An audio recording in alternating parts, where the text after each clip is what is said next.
People are being like, Rhea's being selfish. It's Survivor, What does dude. that even mean? Yeah. They're like, she's making it all about her. It's like, she's trying to win the game.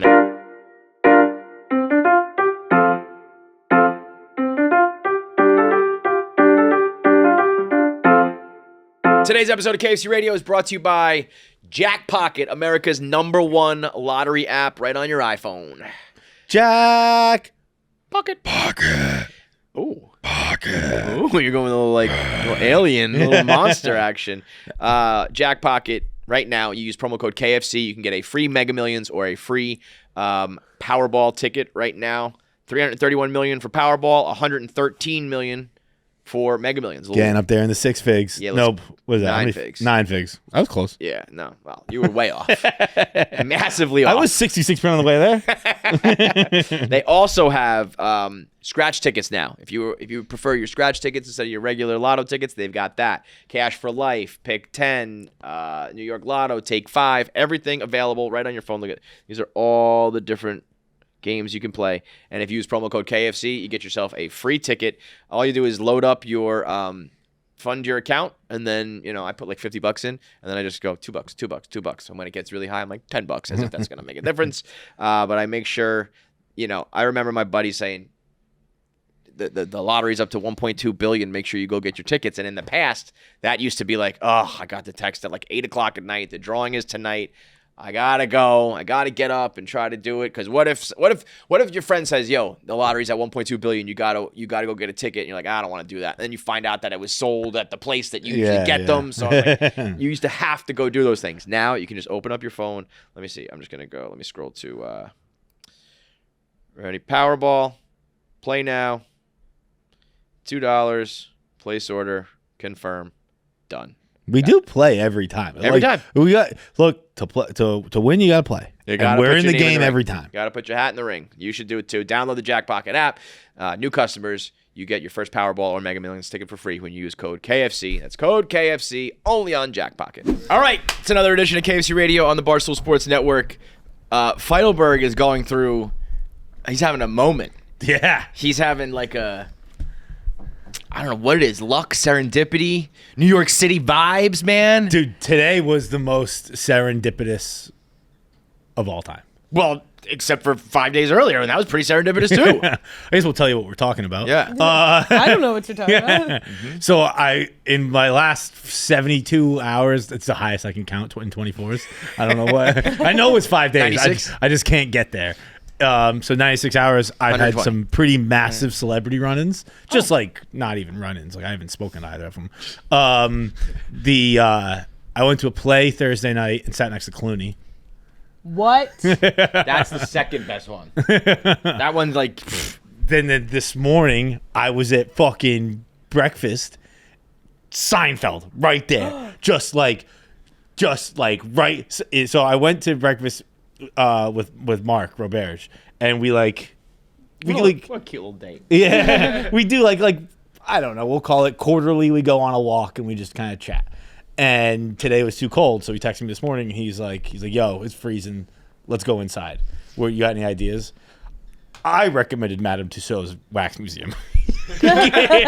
He goes, what about a diner? I was like, oh, I didn't know what kind of vibe you were going for. In what world would a Thursday morning vibe be the Wax Museum? That's never a vibe, dude. That has never been a vibe in the history of this goddamn city. I forgot about that part. I know. I don't know why. I do not think that you can go to a wax museum in the AM. You can't go to a wax museum unless you're like a foreign fucking tourist. What? So he goes, Madame Tussauds. Go ahead. Because it's too cold. Let's pick an indoor spot. Any ideas? I said, it's cold. Want to do Madame Tussauds? He just goes, I like the idea of a famous diner. How about that?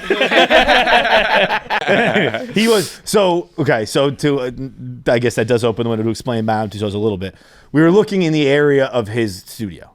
So like it was like Midtown, like 50 something. Don't try to explain your way out of this. Well, also I really want to go to Madame Tussauds. Thank you. Just say it. You're seeing real life celebrities. You don't just see the fucking wax ones. You are Madame Tussauds right now. But then he came back. He said BRB, and he went and thought for a second, and he came back and he's like, "What about Brooklyn Diner? which is oddly on 57th and 7th. I was like, cool, that sounds good. I was like, that makes a lot more sense than the wax museum.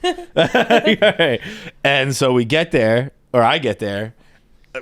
He gets there first, and he texts me, yo, when you walk in the door, look, Seinfeld's here. And go out in the door, look, Seinfeld was there. Then I saw Mark, and I was like, dude, your seat, my seat is right in the line.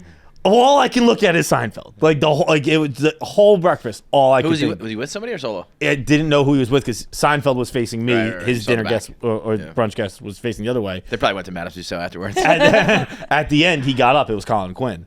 But I couldn't. The whole time, I couldn't tell who it was until like the last 10 minutes of the breakfast. Man. Yeah. Could you hear them at all? No. I know you're not an eavesdropper. If you wanted to, could you have or no? No. It was probably like like the glass things at a diner. Yeah. And then he was probably like 3 seats down. So like it was. I could see him, but no, I couldn't. Did Colin Quinn see you? That'd be cool if he was like, "Oh, Feidelberg." He did not see I don't me. think Colin Quinn's remembering I think us. I was talking to Mark about that. I think the only time we've had Colin Quinn on the show was Zoom. Was it? I don't think he's ever been in studio. I thought we had him a second I time. think he has. I thought we did. Yeah? I'm pretty sure because I think we got a picture of him. Maybe not. I don't know. He definitely, but either way, he's not remembering us. No. No, obviously no should he. No, not at all. But yeah, that was great. It was just like it was genuinely really hard to have breakfast. Yeah, I think Like We had him in. Could you eavesdrop at all in the conversation? no. One guy went up and talked to him. I mean, but you want to know why it was decent. particularly crazy? Because Mark showed me his phone when I sat down, where he was like, "Dude, look what I was looking up when I was looking for where we should get breakfast." Like he was looking the Seinfeld. He was looking for the. He saw the Seinfeld diner, Moe's diner. I guess you went to the real Seinfeld diner. Is on like 111. Yeah, he's like, I wanted That's to go on West, there, yeah. but that was too far away, so I just said here. And he's like, and just he's actually here. Dude, what a Yeah. what a moment for like, I don't know how that works. If just like Larry David and producers like just pick that, or if they liked it or whatever, or if that's a business deal. But just like, you know, that big Tom's restaurant sign was a frame of Seinfeld every single fucking episode, and it makes your career. Like, you know, it's like, I wonder if that was like a thing or just luck. Because if you're just running a regular diner and all of a sudden, oh, we're featured 10 times an episode on the most famous television show ever, you become a tourist destination. You know what's funny you say that, because currently in the West Village, Samantha, star of Sex and the City, Well, Carrie. Carrie Bradshaw's apartment is petitioning whatever, talking to the board about getting a fence. Just like I think I actually read it, but it was like just like a standard iron fence that they all have in front of brownstones, but They don't have that? They don't have that. And Weird. the report.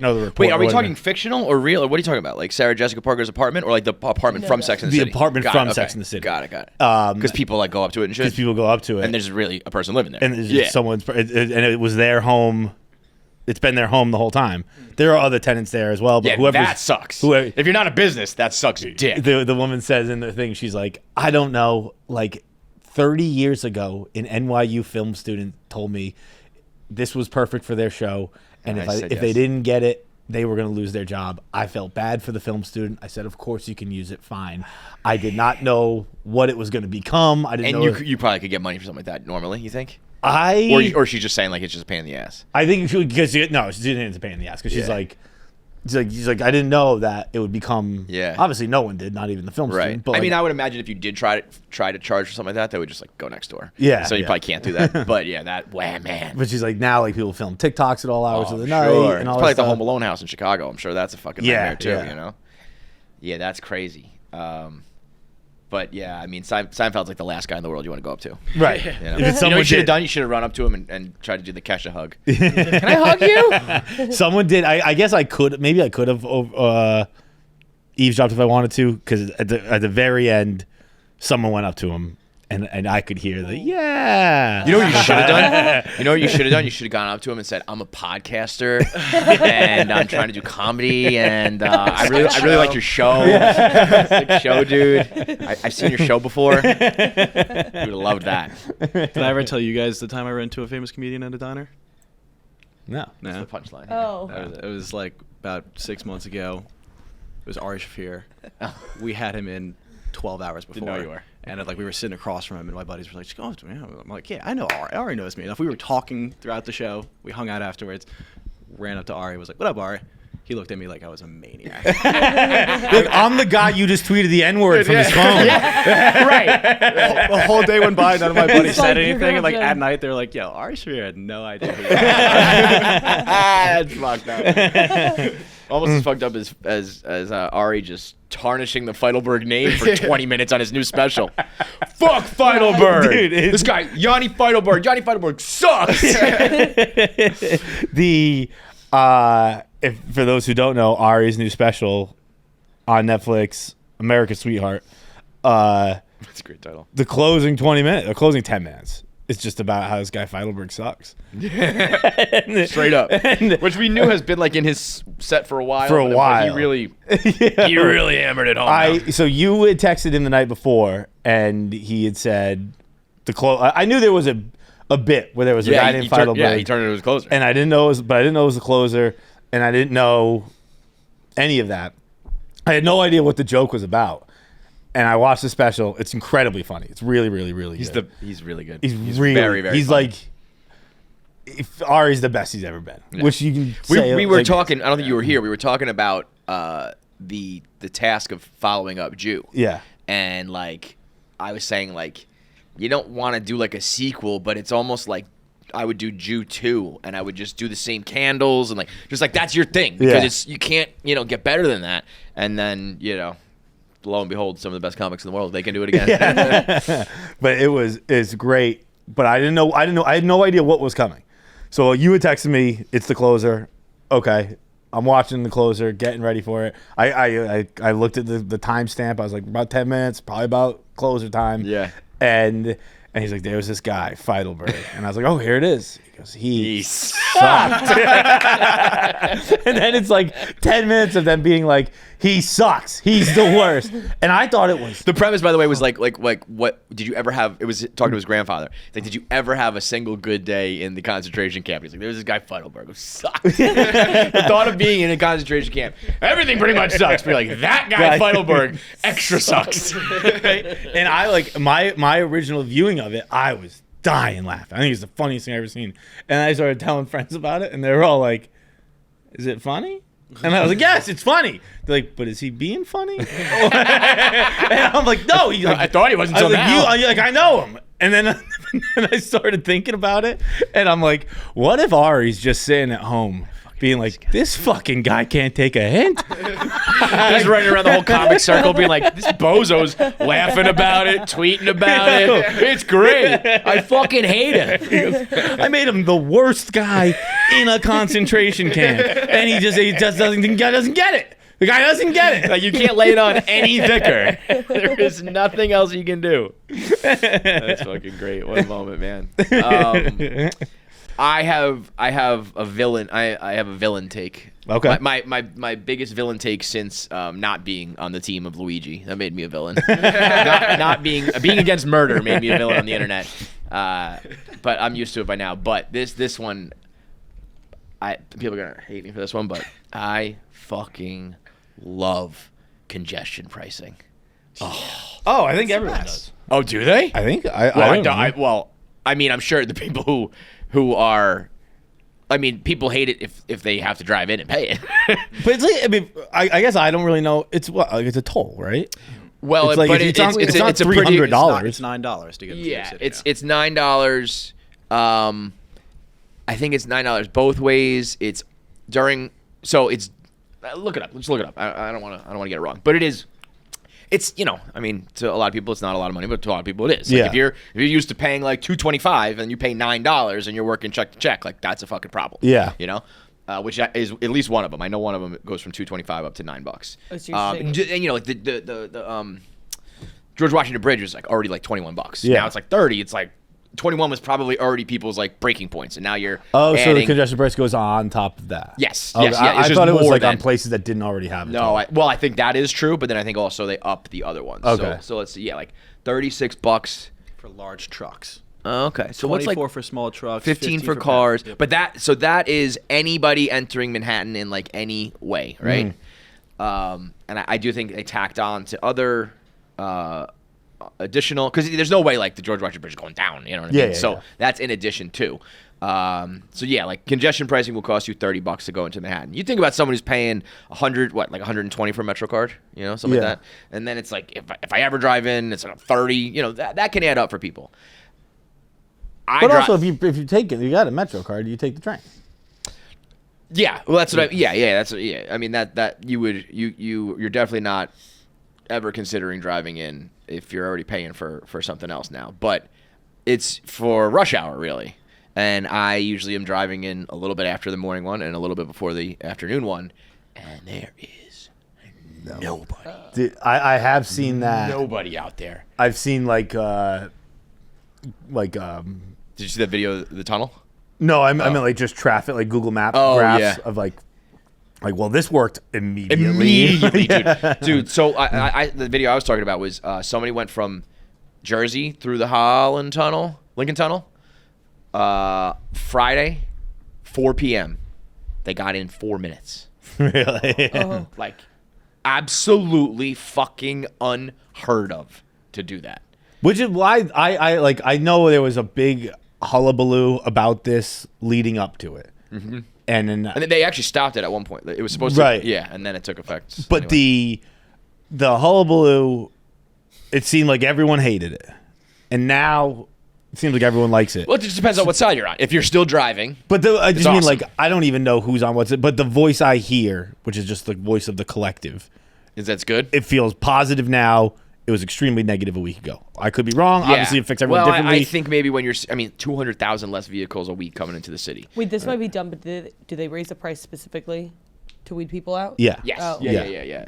To avoid congestion. And like it motherfucking worked. But then, so my point is like, I know the answer is like bureaucracy and things move slow and all that stuff. But like, why don't we just try things? Yeah, Like, give it a little. Instead a of little try. fighting about this for 6 months, why don't we just Give it it a starts, whirl. and then if it but didn't work, we I get rid of think it. So a lot of people, and I think you have to wait probably about 6 months to see this. Like, a lot of it is the weekend too. Oddly enough, there's the weekday rush hour is a thing, and then like all weekend long, if you drive into the city, I think you get charged. Uh-huh. And a lot of people are like that. You have a lot less people, like 100, whatever, tens of thousands of people. Not going to dinner, not going to shows, not going, so it might, fuck over your small business. You might be like, we used to, sell 500 pies of pizza and now we're selling a fraction of that. Yeah. Whatever, that may be a thing and they have to look at that. But as of right now, traffic was a problem and it ain't anymore. I mean, I'm talking like COVID type. The reason I started driving in was COVID. I could get in and out like 25 minutes. And then it just kept going back up, and it got back to like an hour commute. And like on days where it was raining, snowing, really whatever, someone's at the UN, all these things, it would be like, it could be up to an hour and a half. And now it's back down to like 30 minutes. It is. I feel like a lane in Seinfeld with no lanes. I'm driving around, cruising. I mean, it is a ghost town out there, which is interesting because, like, I mean, I'm outside of the congestion zone. To be honest, if I was, I probably would still pay it. Yeah. Right, I can do that. But like, I guess a lot of people can't. It's interesting to see like what people's breaking points are. Where it's like, if it was $5, would they have done it? Right, 6, right. 7, 9. They probably the city was probably like, it can't be 10, can't be double digits. Yeah. Let's go to 9. And 9 was more. It is more expensive than I thought it was. Yeah, I was assuming it was adds like up. $3. It adds up. If you got kids and you're on a hourly minimum wage and all that shit, it's. But it's also I can't even fathom, like, I don't want to sound like tone deaf here, but it's just like, I don't know how people live in the city at all without on like working as a cashier or something like that. You know what I mean? I think It's just so goddamn expensive. it is. It's like what coming from me, like it. I was never a cashier, but I've lived in different phases of life. Yeah, you just kind of live spend less on. Yeah, but and but there is just some level of like, I don't know. I mean, it's got to be tough when you're on your first salary, right? Like it's even still now. Yeah, but like you make it work. I mean, also like it could be worse. Yeah, Yeah, I've never I saw something. been like I just like be it in Boston, New York. Like I've never been like, oh, I'm fucking poor. I've been not poor, but like you know I've what been, it is? I think like when you are poor, it depends on if you really have like kids and shit. If you have like kids young and you're not making money, I feel like you would really feel the pressure then. If you're by yourself and you're just like, I'm gonna have tomato soup with a fucking Kraft single on top of it, That's what lunch is. That's what lunch is. Like, I could do that right now. Yeah. I was loving my cream cheese grilled cheese the other day. I don't need fucking, But I think if you have a family and all that shit, it gets more pressure packed. Like I don't understand how people like have families like Period. my age. Yeah, right. It's just like You gotta I don't know if it's true or not because it's on the internet, but I saw something talking about inflation where it said $100,000 today is like making 27 grand in the 80s. And Really? yeah, I don't know if that's true or not. Yeah. It also all depends on where you're living. All Yeah, that stuff. yeah. I think it was talking about New York City, but it was like, and that's not good. That's But not maybe good. what? Like I don't know. Yeah, like I don't know what 27 know was like what, in the 80s. Right. But I do think that we are programmed to think of certain things as six figures is like a thing, and it's probably more like making 70, Yeah. And at 70, you would not be like you're okay, but you're not like I made it, I'm rich. Like whereas there's just certain benchmarks that I think people still think of as a thing. And by the way, if you're in other parts of the country, yes, absolutely. But around here, it's like probably not. You know what I mean? Even like some of those celebrities, they were saying like if you have a couple $1 million in LA, it's like you're fine, but you're not like I can burn down my house and be okay. So. But yeah, man, maybe I'm not the villain then. I don't know. I thought people were thinking of this as like this is fucked up. This is just like the more money for the government, more money for the city to, just stuff in their pockets, and they're pricing us out. And I'm like, well, I didn't sit in traffic today. Obviously, I'm not. I don't. I just know that's. I don't have like a friend who's pro congestion pricing who's been telling me it's working. Like I don't know. It's just gotten. I've just heard. From the ether, boy, it did people work, who though. are more pleased than not. Just pleased. goes to show, like you can fix these things. You know what I mean? Money will fix a lot of things one way or the other. Maybe they should like make you solve like a little puzzle instead of weeding people out just a different way. You gotta be smart to commute in. Yeah. You gotta be top 5%. Let's flesh this out. So, like, This is just me trying Wait, to promote also, me being you know good what at puzzles. sucks? Where the fuck is my puzzle? Dude, well, that's what yeah. sucks. Wait, is it a puzzle or a fidget? Those are two different It's things. a fidget. It's a fidget. And I have them, and I was gonna bring him yesterday.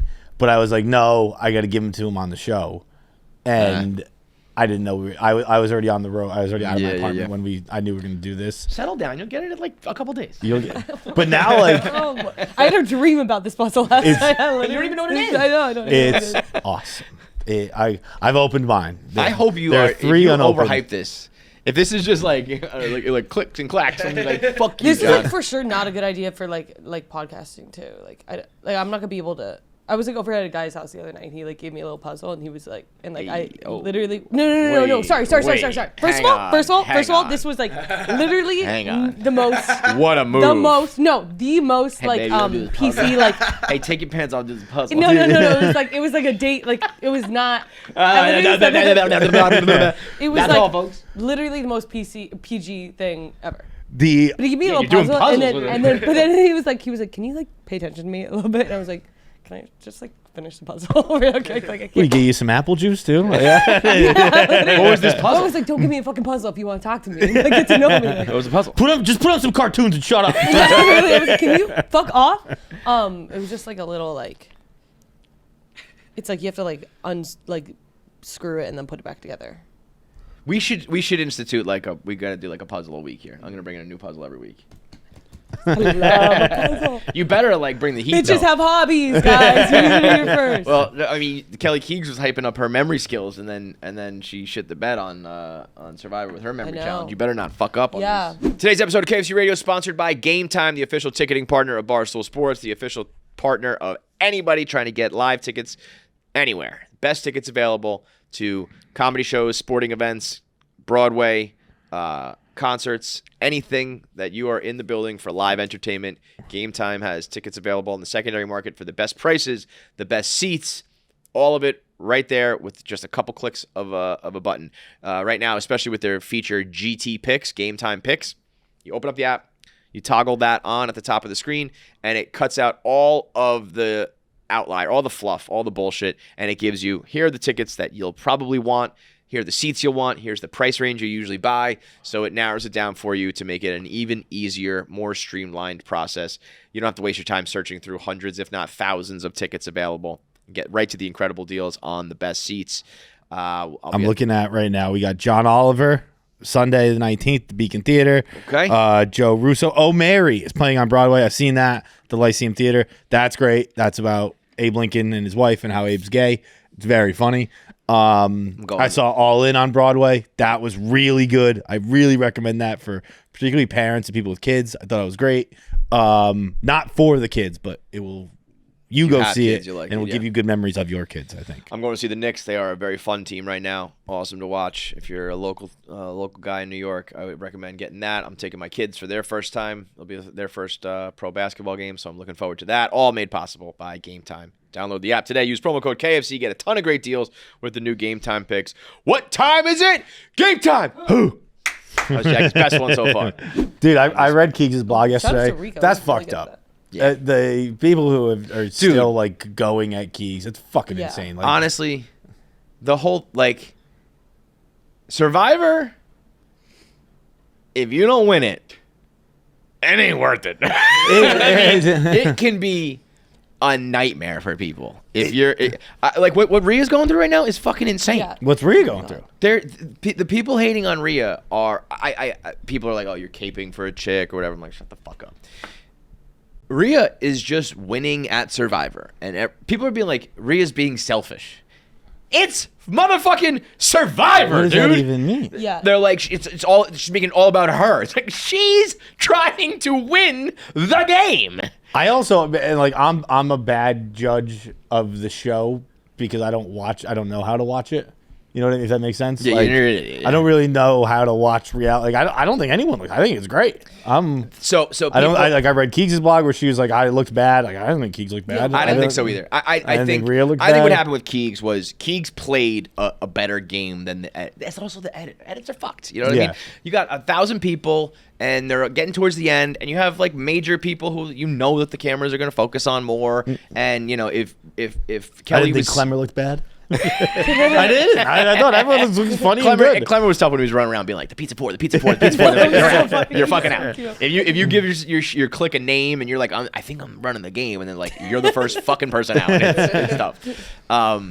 But like she first of all, to go into Final 5 with an idol and not play it is fat sack of shit. Okay, I thought it was that so is badass crazy. when she said what she said to Rico. So after she won, Rico and her had an idol. Rhea was like, "Ain't nobody voting for me. I'm not playing my idol." That takes massive stones when you're at that point in the game. That you know your alliances are rock solid. You know who's an idiot. You know who's a first timer. To be like, I'm not even worried. Rico had to play his. They voted out Keegs because of that. I could get into. I don't want to bore you with the details, but like that was the voting in that one was insane. It was just like, this is crazy.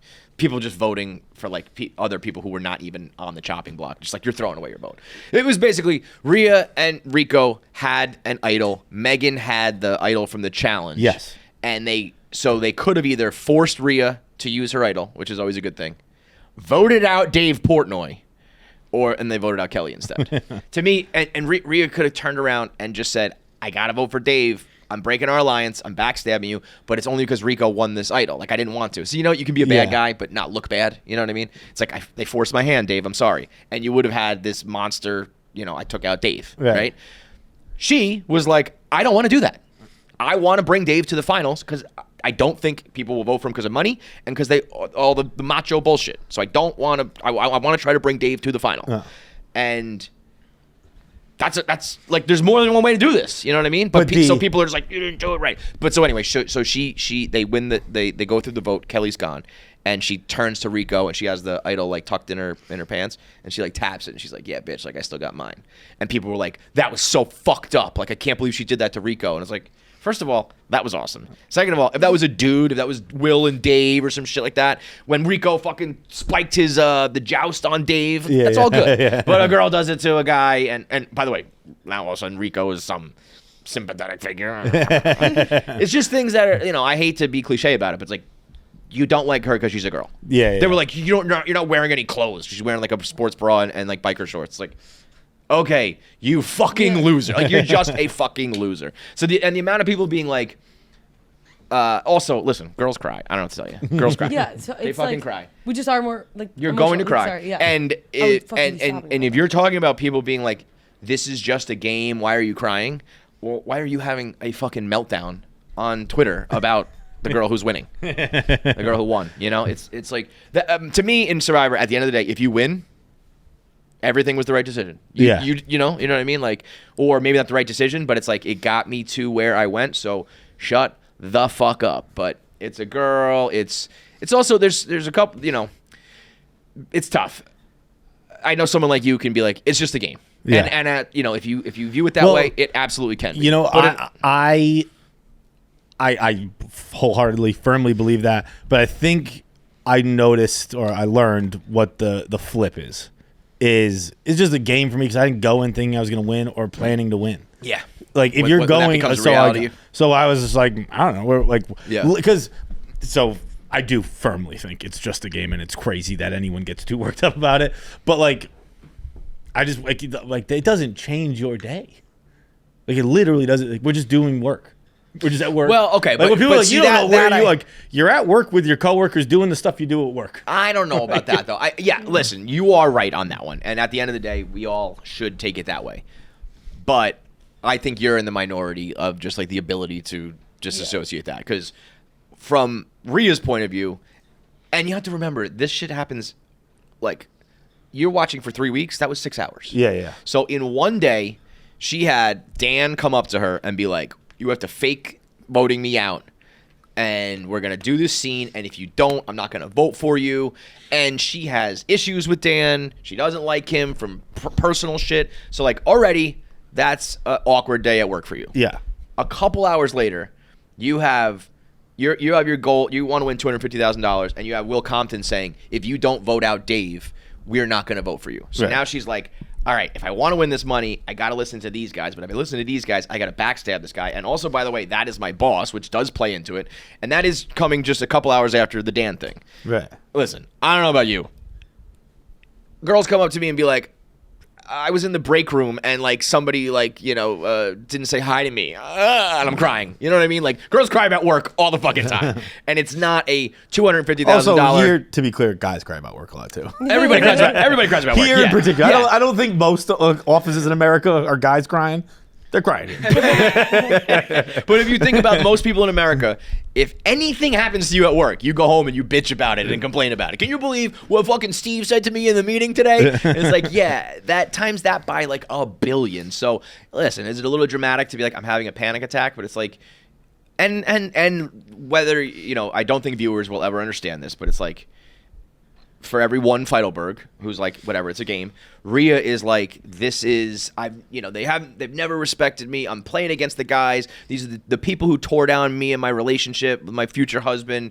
Like, they're, you know, all the reasons why. Even just in general, it's like at Barstool, there are other people who are like, there's the haves and the have-nots. And Rhea has always kind of been on this side of like needing to fight for her respect. Dave saying she's going to be ugly in 5 years. Like, that kind of shit, when you get put in that camp because Dave doesn't like you or you're the first girl or whatever it is, every day at work feels like you're fighting for your life, you know? And she has like risen above all that, and Chicks in the Office is, you know, incredible. Like, she probably doesn't even need Barstool anymore if she didn't want it. That was actually pretty interesting to see Dave be like, give her that treatment. Yeah. The like, I'm gonna not be competitive, Dave Portnoy, because of real life ramifications. I talked to her. I was like, you need to start acting like who the fuck you are.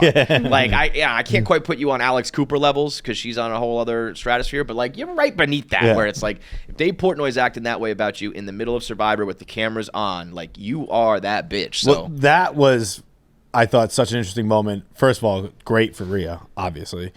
But also I thought of it as like a surviving thing, where that was kind of like, oh, it is dangerous to have Dave. Not dangerous, but like, it's weird for the show to have Dave around. Because you don't, it's a hard thing. At first, you don't want to vote him out because he's great ratings. Like I don't even think, I think if you're going to get Dave out, you got to get him out early. Because, Agreed. But you don't want him out early because you want people to watch the show. Yeah. But then once you hit the breaking point, it's like, well, now he's kind of weird in the show because it's like real boss shit. Like, you're not backstabbing when 6 of you vote him off. No, like, but when sure, it's like, maybe you are. Me and you are right but away from the final, and I rally the people. You know, that is. When you're like when you're in a tribe, and I don't know, maybe surviving fans don't think think of that as an equal level of backstabbing. I don't. I think it's like if you're like, look, the whole team wanted you. I had to yeah. flip When you go along with the group, it's just like. But when it's like you making the move, so you're like, well, I'm not. You're not pissing off the boss when it's 10 of you voting them out, right? Whatever. Like when you're flipping on the boss with like 4 left, I can see how that's gonna have a personal. And then to be able to not do that and still win is like the most gangster shit ever. Yeah. Like that to me is like she had multiple idols that she didn't play. She did like all the work while dragging the boss along and not, work. Like to me it was like wildly impressive. But, you're a chick also, and people just don't like you because of Hank or whatever the fuck. And so it's a very good example of like no one who didn't like Rhea was going to tune in and be like, oh, I actually like her now. Yeah. Dude, that's just people are set in their ways. That Hank shit, I like. It's insane, bro. I experienced it for the first time in my life. I don't fucking. I assumed it went on for that little 2-week window, and I obviously I'm not an idiot. I knew it carried on longer than that, but I didn't think it was a thing. I didn't think anyone ever thought about it. We're fucking doing the Thanksgiving sketch. We do it at Marty and Rhea's. We finished the Thanksgiving sketch. Rhea's kind enough to make us dinner. Me and Marty go pick it up. Not pick it up. We went to Whole Foods to go to buy some penne alla vodka, I think she made. Because we're getting all the ingredients. We're in Jersey City. Some dude notices like me. He comes up to me. He's like, dude, what's up? Like, what are you doing in Jersey City? I'm staying with Marty. I'm like, oh, I'm here with Marty. Marty lives around here. And the guy just goes, I'm Team Hank. And I was like, and I'm honestly, I've apologized to Marty for it. I'm like embarrassed by my response to it. Like I kind of just gave like an awkward laugh and kept it moving. And now I wish I like stood up and said something. But like I was like, that happens to you like regularly? I'm sure. He's like, yeah, all the time. All the time. I mean, that's fucking insane. That's fucking insane. Tom Brady was tweeting about them. But that like I agree. I get that, and it's all such a weird thing because I love all of them. But to do it like a regular person in person. Like a regular in person is like it's trash. But that's where it's like that. That's why this was like a big deal for Rhea. You know what I mean? Yeah. If I was in a game against two people who made me and my wife's life miserable, and then but I'm like playing smart, so I'm like, let me align with them. But in the end, I want to beat them. Like that's a tense and awkward and weird thing for anybody to go through, especially someone who's on camera. And everybody here, by the way, pretty much, yeah. I think all of us are like, or the top people are like celebrities who don't have like publicists and PR teams and shit. Like you're just flying by the fucking seat of your pants. Like I don't know what's gonna happen. So a lot of this shit is like super stressful. So it's like, I don't know if you're gonna be like she's crying and that's lame or whatever, then you're not. I don't know. You're not gonna like it. But it's like I don't know. I think that shit it was very stressful for them. It was very real for them. Very personal. Like there's certain people who it is a game for, and there's certain people who it's not a game for. And by the way, that's probably why she ended up winning because she took it like dead ass serious. What were you saying? Just like not to go on a feminist rant, but like it's so annoying, like tough to see as a girl because it's like throughout the whole thing she's like pretty stoic and like a badass, but like she's still kind of getting like chirps here and there, but like for the most part nobody's saying anything. And like the second she shows any kind of emotion or like lets the game get to her a little bit, like people are just coming at her, and it's just like as a girl, like sometimes you just feel like you have to stay in such this like clear line that like it feels like there's like vultures like waiting to swoop in the second you slip up a little bit. Yeah. And it's like so frustrating because that's exact like she like holds her own so well throughout the whole game, and like even this one she does, and then like the second she said man's game, I was like, fuck, I know that everyone's gonna like come at her. And when she said man's game, I was like, but fuck Rico yeah, man's said game. that. What? Yeah, like that's like that was Rico's line. She rubbed it back in his face. That's a perfectly good thing. No, that's the other thing what I'm saying. No, I know what you're saying, but I think it's crazy talking. anyone it was thought like otherwise. funny, but I was like, I know that like people like the fans are gonna like come at her for this because like the second you like go against men or like remind them that like you're a woman sometimes. No, this is like really going on a feminist rant, but it just feels like this is 1000% because Rhea's a chick. 1000%. And I just want to say like she's literally such a bad, like all the women in this are like so, I'm so proud of them. I'm so proud of them. As a woman, but I didn't realize that's what she said when she hit her thing. She said it's a man's game. Is that what it was? She said like I'll come back, and then later like right after the huddle she was like, it's a man's game, right, Rico? It's a man's game, right, Rico? And Rico I mean, of course it's fun. too, like, It's been a theme of the whole show. Like, and you know what? I mean, like from a strategy point of view, and like you do have to make sure people like you. Like Rico is gonna get voted out. I want him to vote for me. Like. I don't know if that was the right play, but in the heat of the moment in competition, you want to. It's like you fucking. It's like people complaining about like a bat flip, or like a touchdown celebration. It's like I just did that shit, and I'm gonna fucking dunk on you. Yeah, you know, right. if Rhea had a moment like Dan when he was like, I fucking did that. That's me. Yeah. People would have been like, you know. Yeah. It's just I hate to be that guy. People will say, you're caping for a woman. She's not gonna fuck you, bro. All the cliches, but it's just like that is what's going on. You don't like this because it's a girl, or it's like you don't like that she's beating your fan favorite. Yeah. I mean, the Barstool audience is one that is like, they'll look past anything, as we've learned, as long as they like you. You know what I mean? They will jump through hoops to be like, no, that's okay. No, don't worry about that. Nobody, and that's just everybody in the world. But it's like, this just puts it all on display. Also, I'm not saying Dave and Rico's reaction to that, Sally, because like I get like when you're like it was going against Rico. I'm saying about Twitter. Yeah. Reaction towards it, not them. Want to be very clear about that. Well, you mixed it up with the boss man, or the boss man mixed it up with you.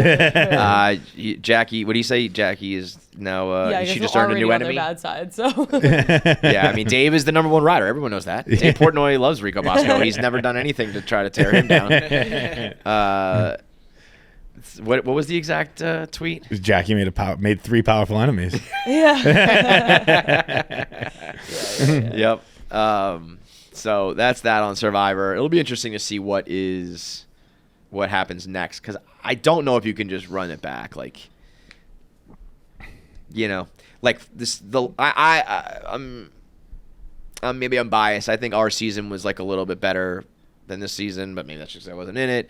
This season was bigger and had all the stars. I don't know if you could just like do this again.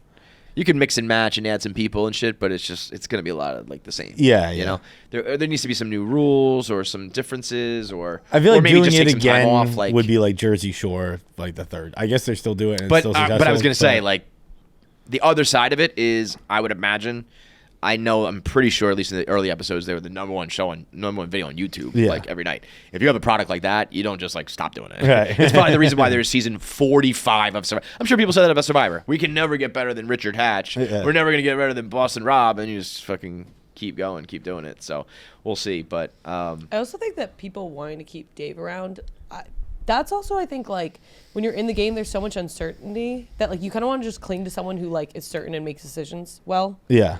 And, like, he's just somebody who makes decisions well. I mean, it's definitely him being the boss, but also it's just kind of, like, that's why, like, a lot of, like, the, like, people get weeded out first. It's just because, like, you just want to, like a White Sox Dave, let's say. I don't know. Just an example. I'm just saying. Like, I think, you're totally right. And I also, by the way, I think Rhea won because, like, she dominated. Yeah, this is gonna be out. Yeah, Rhea won because she dominated. That speech was unbelievable. I don't subscribe to the idea that Dave can't win because of the money. I think it will play into some people, but like if Dave had outplayed Rhea, Dave has to overcome the money. Dave has to overcome like just like Will Compton hating him and shit like that. But that's part of the game. I don't think people will not vote him because he's too rich, though. I think that's a 0% factor. Yeah, Like, I think I don't want to say thought it zero was- because like some people, if it's like a coin flip, let's say, I think people would be like, I'll give it to the other person. But if it's like this guy, it's him and like 2 jamokes. If it was like, I don't want to be rude, but if it was him, Mubi, and Megan, like people would vote for him. 100%. You know, it's just. But like I think it's essentially a 0.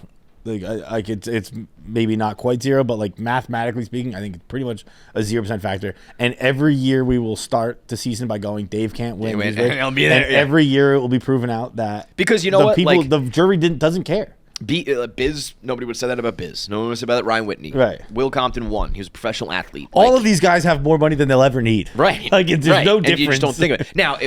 Now, Dave is like, it's not that how much money he has. It's like how, I'm the boss. I have all the money. If you don't like that, that's a part of the game where it's like, I don't want to, that guy's obnoxious or something like that. Yeah. That's part of the game, not just like, we're not giving it to you because of your bottom line. You know what I mean? Right. So Yeah, that's what I mean. subscribe to Like that at the all. money itself is a 0%. That's why I actually don't agree with the way Rhea did it. But again, she won, so she's right and I'm wrong. But I think in that moment, if she took out Dave, she has the girl. She basically got all she needed out of Dave Portnoy. She could have killed him. She could have said, I didn't want to do it, but I had to do it because Rico had the idol. And now I have my alliance with the girls, which she clearly was like in charge of. Yeah. She wins the game that way too. And she gets to say like, I fucking stabbed you. I don't know. I'll say this now. Maybe we'll take it out because I don't know if she wants it in there. But she told me that Dave asked her, if I voted you out, if I turned on you, would it have been like a thing, you know? And she was like, 10,000%. Yes. He was like, she said that did she say on the show. Okay. I don't know. Because, that's Dave admitted, I don't want to have trouble with chicks in the office. And I thought this would maybe do it. That is where I differ. Like, if I get backstabbed, yeah, you think it's like cool. We're playing the game. I don't know. I didn't expect you to do that. Yeah. I cannot imagine a world in which I would take it seriously. Again, you never know until you get punched in the face. Her and Dave are cool, but like the guy who said you're going to be ugly and not on camera one day, the guy who led a internet crusade against you and your now husband, like that's different. Yeah, No, and she's cool enough to be like, I'm cool with Dave, which I think is pretty adult of her. But if she, if she felt a way about that, I think she kind of has every right to. That shit with Marty is fucking crazy. The fact that it still happens is fucking crazy. insane. And I still don't think there was ever like I remember Dave being like, if you guys get married, then like I'm wrong. And like they are. And I don't think there was ever like a mea culpa on that one. So I would imagine like there are all things that we do in the moment. Almost all of the things we do, when you look back on, you're like, wish I didn't do that. That was a little weird to me. Yeah. I would imagine Dave and Dan look back on that like. I would sincerely hope. That was a little strange. That was crazy. I remember being like, what? That was like, I felt like Luigi Mangione. I remember being like, I'm the only one here who thinks it's crazy? This is crazy. What else we got? We are about to air our interview with Joe Schmo. If you don't know who Joe Schmo is, it was a reality show back in the day. Has been rebooted. It is one stranger who thinks he's on a reality show with a bunch of actors who are obviously not on a reality show. It is a reimagined new reality comedy series premiering January 21st at 9 p.m. on TBS, and we got Joe with us right now. It's hosted by five-time Emmy Award nominee Kat Deely. The show within a show format takes aim at the absurdity of reality TV by making an everyday guy named Ben, you're about to meet him, believe he's competing for a chance to win $100,000 on a reality show. Unbeknownst to him, he is surrounded by a cast of highly skilled improv comedians, actors. We have Ahamed with us here. And everyone except for Ben has come together to pull off the most audacious ruse in TV history. The social experiment is about embracing the hilarity of the gameplay's over-the-top physical humor and action-packed moments that take pranks to a new height. The Joe Schmo Show premieres Tuesday, January 21st at 9 p.m. Eastern on TBS. Perfect. Thank you so much. Oh, I wanted to talk about this before we We're kind of lodged up on the same day again. Yeah. Well, I lodge up all winter, man. Lodged up. I tried a content experiment yesterday. Okay. I did 8 1-minute mans.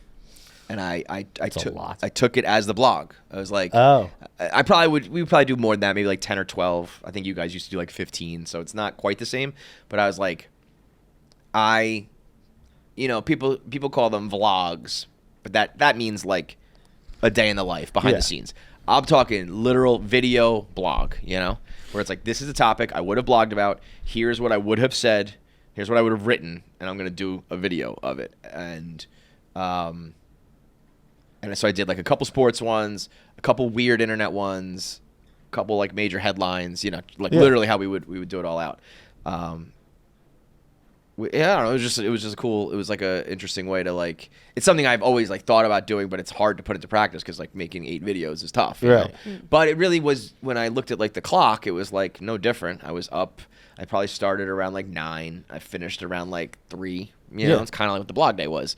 How long are each of the videos? 1 minute? Yeah, I do 90 seconds. They're real, so I would do. What was your biggest story of the day? So that's also what's interesting is the views in general. I think it generated 1.8 million over 8, and so. But it is funny, like you used to have blogs that were hits and used to have blogs that were duds, but videos that are duds and hits are very different. So like the biggest dud of the day was Drake which I thought was interesting. Yeah. And actually, I've noticed this. My audience, I guess makes sense. They don't care about Drake. And anytime there's Drake news, the beef, the battle, the songs, the lawsuits, I always run to do a 1 Minute Man, and it always underperforms. You think I would just stop? I can't. I want to talk about Drake. Yeah, that's I the other was thing gonna too. say, Is like, I used to not check. Did you ever look at like page views? I don't have a clue. I didn't even know how to do it. I I don't was even thinking know how about to it look where, at like one time I used to look at Google Trends. I literally Google never whatever. once. I don't have a clue what any page views we did, and I think that's an interesting, again, kind of like content experiment where it's all relative in the sense of like size and stuff like that. But when like Barstool is Barstool, whatever, I want to see it. I don't think anyone knew what was doing well, and what we honestly, it was a fucking it's like sports where like. It was pre-analytics, so Yeah, we're like, look, I don't know, that guy's was good. funny. Yeah. That was funny. That guy's good. I wonder though if there was like at the top of the page this many page views you got in a big number, if that would have changed things.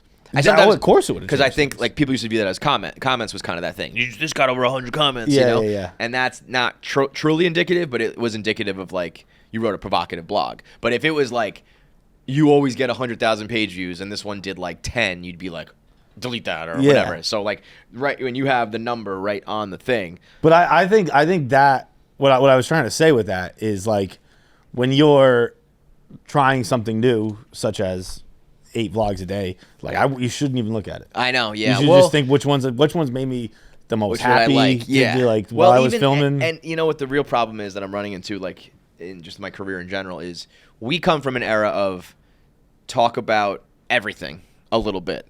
And it has become such a specialized world of like, just do golf, just do hockey, just do sports, just do whatever. And I can't bring myself to just like focus on one thing, you know? Like people are like, just do like Game of Thrones. I'm like, I probably could do that. I want to talk about other shit. Right. But you don't become the guy for anything. But I'm also like, if I stop worrying about that and I just do 10 of these a day and people just come to me for this reason, that reason, and they start to like me and they realize they can get a little bit of everything from me, that will be my lane. It's not like it doesn't work towards the algorithm. It's probably making things harder on yourself. You're working a little bit. You're swimming upstream a little bit. But I don't know. Like, that's just what I'm going to do. You know? That's the point. Yeah. Right? Yeah. Like That's I remember you saying something once where you were like, you were talking about, I forget, we were interviewing someone and you were like talking to your kids. You're talking about your kids. And you were like, I just want my kids to do whatever they want. Like, you're like, I did all this. I have all this. Right. Like, you're one of your kids, dude. Yeah, I know. Just do what I want. Yeah. Yeah. like just do. Like, It's this true. is, this It is is true. And like that was kind of the point of when I did it, because I was like, so like usually, but the other side of it is like, all right, so let's look at like a couple days prior. Like everything hit 300,000 views. This one hit 450. This one hit 680. You know, and every now and then I have one that pops off to like 1 million, right? And then when I did this, because it was like once an hour, usually I don't have anything under like 200K. And so some of these are like 120, 115. So that, but then I'm like, well, am I making this harder? You know what I mean? Yeah. It's like you got to work smarter, not harder. But if, you know, these are all things I wanted to talk about. There was not one thing that I was like, I don't want to do this, but I'm doing it anyway. Right. There was no caption contest. Yeah. There was nothing like that. Dude, I like people obviously don't remember that. Like it was just like you just like threw up a picture. You're like, I don't know. You do the work for me. I don't have time. You write the joke. I'm cropping asses right now. I don't have time. You guys look at this fucking picture and I don't know. I thought it was funny. One time I made one of my captions, the last person to comment win. This was like high school. I think it has like 400 comments. Yeah. Saying, like it went. Well, for that's years. the thing. You People do still- gimmicks correctly. We should just do that for all of our captions. Caption contest. Play the game. That's comment wins. The biggest one of the day was influencer gets her ribs removed, plans to make a crown out of them, then decides to sell them for $50,000 each. This trans chick got 6 ribs removed. They gave them to her. She said, I'm going to make a crown out of it.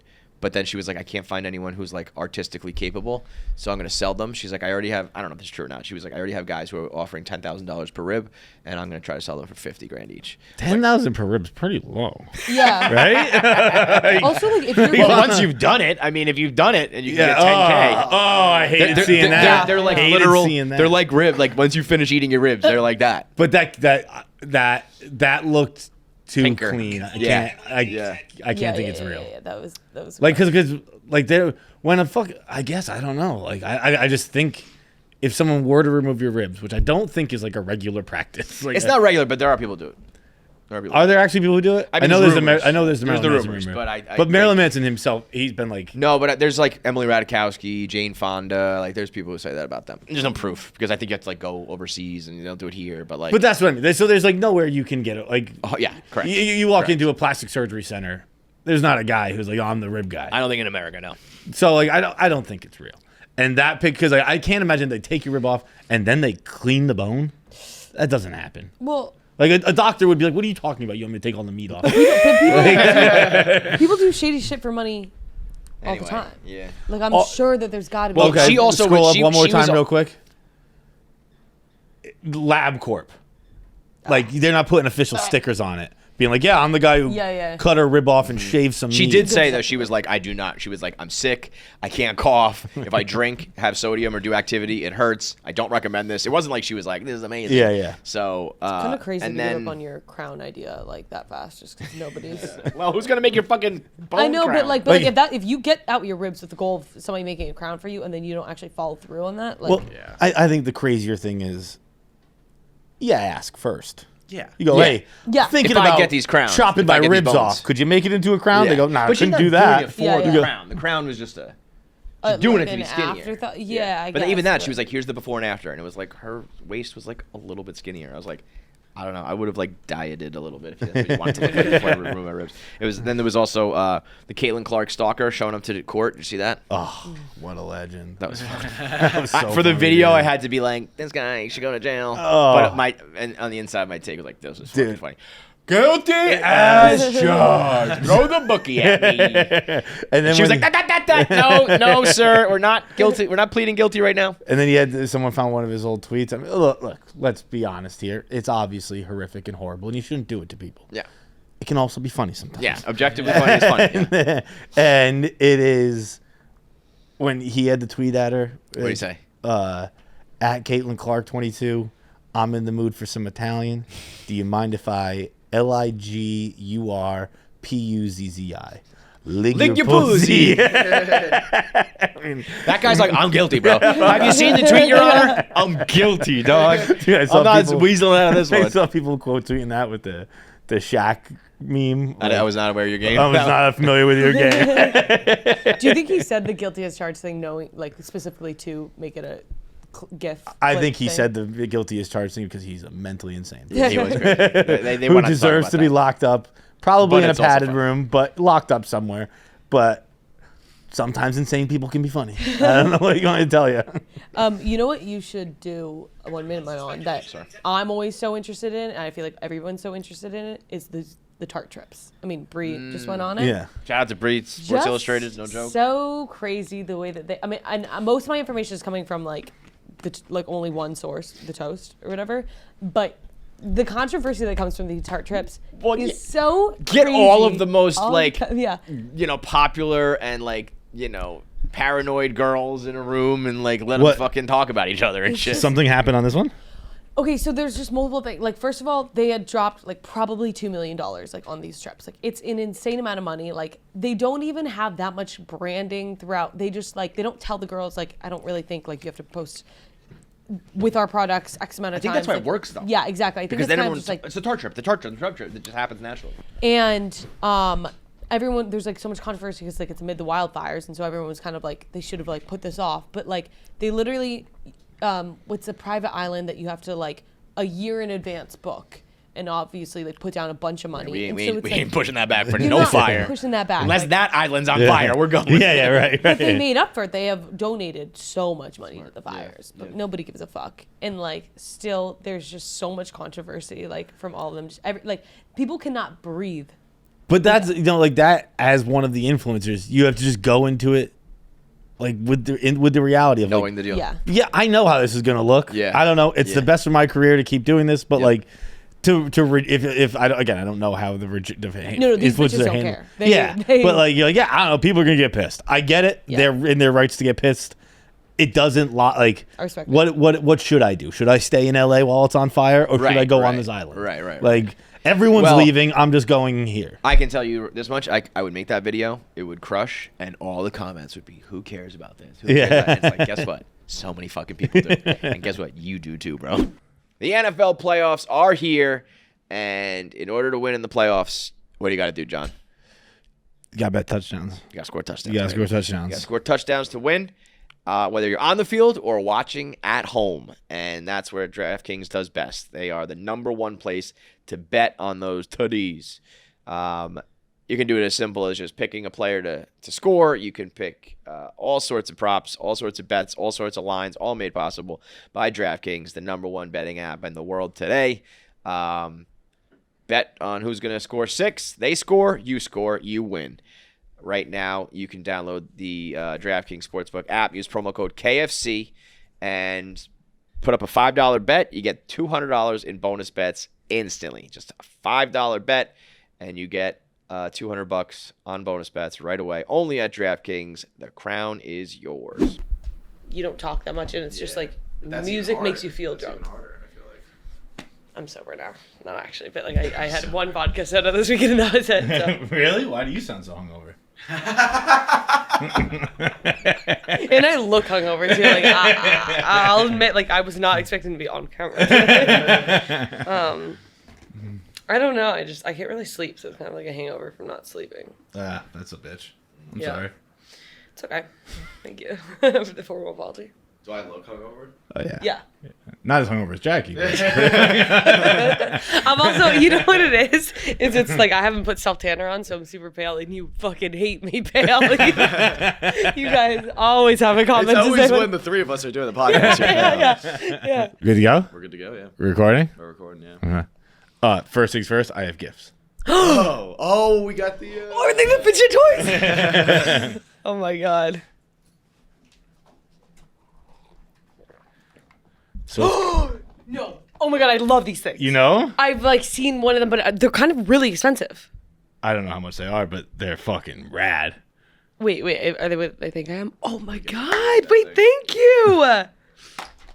I got scissors and everything. No way. Wait, that's These so things, nice. I actually want you guys to do it yourself first before I take mine out of my I don't know pocket. what I'm looking at. Wait, do we have to like... Okay, so it's matte, it's like little balls. Okay, wait, so can I undo it? Yeah? Oh, so then you have to... Oh! Oh, so then you have to build it with the colors back. There, I mean, yeah, sure, yeah, you yeah. can do that. Or you can just fucking mash it like this, and this is fun. Yeah, okay. It like turns into like a little... You just mash it. What? Oh, no!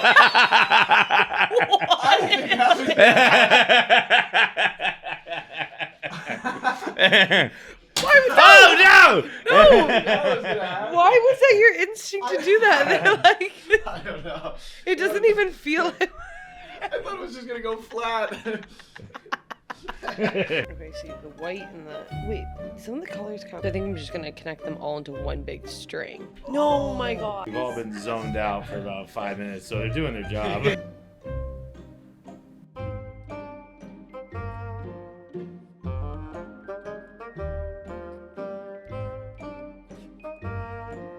This has been recording this whole time? Yeah. We should just do a time lapse. Yeah, that's what I was thinking. I'm pretty sure I ate the, one of the packets from beef jerky the other day. But I think it's fine. I looked it up. It's like fine. You what? I ate one of the packets in the beef jerky thing, you know, like the little toxic packets. No, I know exactly what you mean. How'd you eat one? I don't know. I just looked in the bag. Like I saw one in the bag and then I looked at the end of the bag and it wasn't there. So maybe like I threw it out without me like subconsciously, but I kind of feel like you know how just sometimes you know, like Yeah. I just kind of like knew that I ate it, but then I looked it up and they're kind of like, we definitely advised against it, but you'll be fine, which is crazy. Like I just swallowed a whole pack of poison and I'm chilling. I mean, it would be hard for me to swear in a Bible that I've never eaten one. Yeah, Like I feel like I've you definitely have. You just like it doesn't even occur to you. I've eaten a lot of beef jerky in my day, there's a chance an acid pack is slipped in. Yeah, I can see a world when you're like, wait, you're not supposed to eat those. But you didn't notice like a different taste, No, it was like texture? I was ravenous, like eating this, and like I was on my phone. Like, definitely wasn't the most ladylike meal I've ever had. but like, so I could see how it happened. But I also I like still how feel I'm just picturing you finishing, looking in the bag, and just being like, that makes sense. no, I literally was like, uh-oh. What, it just said like you're fine, basically? Yeah, it was like one website though, and they were kind of like, definitely try not to do that again. Okay, couple of things that have nothing to do with each other, but just popped in my brain. One, on the first day of school, my kids told me fun facts about them, and then I told them fun facts about me. I asked them if they had any questions, and I was talking about literally like the syllabus. And this kid raises his hand and says, would you rather be a mouse or a squirrel? And it caught me off guard. I went with the mouse. Okay, I went with the mouse because I think squirrels are more likable, but squirrels are stupid. Like, I will try my best not to run over a squirrel, but I will run over a squirrel. And they want to be run over. They run out in front of you like little stupid squirrels. They fall out of the trees. Squirrels are stupid. They die quickly. Mice are they're a nuisance pet, like animals. So you don't want to be a nuisance. But I feel like mice move in silence, live in people's houses for a long time. So I went with the mouse. Thought the mouse was a smarter pick. So would you guys rather be a mouse or a squirrel? Mouse or squirrel? Second, what song are you picking if you're 21 years old with your very best friends in a bar, like a dive bar at the beach, like the best vibes you could think of, with just your friends? You're really drunk and you have to do karaoke. What song do you pick? Like from when you were 21. I don't know what year that was for you guys, so I don't know like what the popular songs were, but like what was like your go-to karaoke song when you were 21 years old? Okay, that was all. Thank you. Bye. Okay. Mouse or squirrel? We'll go in chronological order here. We'll start with mouse or squirrel. Okay. Having had run-ins that she described both this weekend, I had to catch a mouse and get rid of it. And I had Did you use a JBL? A what? JBL. Oh, no, I forgot. Oh, yeah. I didn't even put that together. The Terminator. Method acting. I did not. I used a tin bowl and then cardboard under it, and then I took it outside and threw it. Less cool, but okay. Huh? I said less cool. Why? Not a JBL. Than the JBL, but cool. It's less cool, more humane. Yeah. I was like, I don't want to kill this. It was like one of those things, like it was in the kitchen, and I was like, I don't want to kill it because then I have to clean up its guts and shit. Yeah. So it wasn't even like I was doing it to be humane, but also I guess I didn't really want to kill it either. Just a little country mouse. And so that was sucked because I'm terrified of mice. Like I'm really scared. Really? I did not. I mean, like terrified in the sense that like, when I first see them, I'm like, ah. Yeah. And then I don't continue running, but yes, it makes me feel gross though. Just the thought of them. It does, but this was in Vermont, and like in New York, it would make me feel gross. In Vermont, I was like, he's just a little country mouse. Yeah, like, he's not that big. He's not getting dirty either. No, he doesn't have AIDS. He's just like. Yeah, you don't know that though. Oh, here, hey, AIDS. He might have AIDS, but he would have had to. He looked straight. Look, chilled out. He was like, "What do you want?" And I was like, "All right, you probably don't have AIDS." And I also, this is not a squirrel by any stretch of the imagination. I was driving to get a pizza, and there was just a deer just in the middle of the road, and we had a full-on stare-off. Oh. How long? Like 5 seconds, but it felt like an eternity. Who won? He won. I went around him. He was just standing in the middle of the road, and he's like, "What are you doing? You are no fear." Like no fear whatsoever. Not that I was like flying. It was on like some old back road, but he just kind of looked at me. So I don't like hitting animals. I hate hitting animals. I don't even like hitting dead I don't animals. think that like anybody really enjoys. Well, she that. was kind of like, I'll just hit a squirrel. Oh, like, yeah. you know what I mean? that Like, is pretty crazy. Yeah, Over a that is squirrel. actually. she's like, I'll fucking smoke a squirrel. I won't go way out of my way to hit it, but I'll swerve. I'll say of all the creatures, like they're asking for it. A little Squirrels. bit. Squirrels? Squirrels, like they are so reckless. They do just run in front of cars. Like, you guys, you gotta get it together a little bit. Come on. I don't know why, but right now you're giving me very Joey energy. Kamasta? Joey. Kamasa? Yeah, I see that. Yeah. It's probably just because you look so hungover. So mean to Joey too. You know, I'll take that as a compliment. Yeah. All right. The answer is got to be mouse. You just have. But if you are a squirrel, you can scurry up a little tree. You're a mouse. You can scurry up a tree in your backyard because you get to live in a That's a house. good point. That's actually a really good point. Mice are like really smart. That doesn't really do anything for me. Like I've kind of come to terms with like I don't need to be. That's smart. Yeah, it's like not really like a priority of mine in life to be smart. So like I'm chill without that trait. But a mouse, But a mouse, you're just always being hunted. yeah, they just don't really do like a squirrel. I feel like it's like mice aren't like flying from tree to tree the way that squirrels are. Yeah, and Athleticism. you are right. Once your presence is uncovered, you know nothing but hell. From Yeah, there on yeah, out. yeah, Like, yeah, you're yeah. just evading traps at Yeah. all times. Yeah. And you never know if your food's got a fucking snapper behind it. Yeah, Yeah. like, you think you kind of at some point you got to take personal responsibility. Yeah, You're yeah. like, all right, that cheese Yeah. might come with a backbreaker. yeah. There's like a lot of metal around that It's cheese. happened to my entire family. Yeah. like my bloodline is gone. They've all been killed in the same exact way. But god damn, that cheese looks good. And like rat poison, it's not even like it smells like cheese and like is actually poison. It's just like it smells like rat poison and it's rat poison. Yeah. And so it's kind of like, that's on you. Yeah, it's a good argument. I And, like, think I'm still taking the fucking. But squirrels, like if somebody sees you, they give you little peanuts. They give you a little treats. Or they chase you. Kids just chase you in the Kids park and chase shit. you, but like, what are they gonna do? At least they're not gonna like smash you. I'm going squirrel, and I'm sitting firm on that. You're standing firm on that. Yeah. Okay. You're either with me or against me. Paz, what are you? Probably a mice. I think squirrels give off like squirrels kind of the same thing as being like a crackhead, just always on the hunt for like you're collecting nuts at all times and putting them away. You don't really have a She's home. looking for copper. just looking for copper. Like you wake up every day with that task of just getting copper, and then mice. You know, as long as you just avoid humans, seems like you live a pretty good life. And I see the appeal of being able to get small. Yeah. You know what I mean? But I saw this mouse crawl under a door, and I was like, "Damn, that was impressive, Sounds dude." cool. Yeah, I squirrel didn't can't think do you that. could get under there. I can see the appeal of that. I found him, but Oh, see, it's like it's hell. all right, and then song. Oh, I didn't think about this one. Okay, so when I was 20, my first instinct was please, please, please. I feel like that's like one that's like just fun to sing like with your girls and like you're in a bar.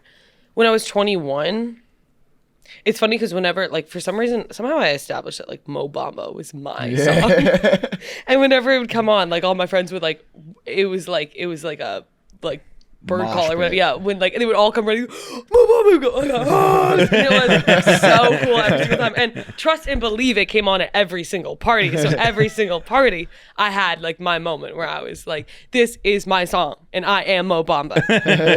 So that's I guess my answer. You say trust and believe. Trust and believe. Thank you, Lamar Jackson. No, is it trust? What was his big trust? Big trust. Trust and believe.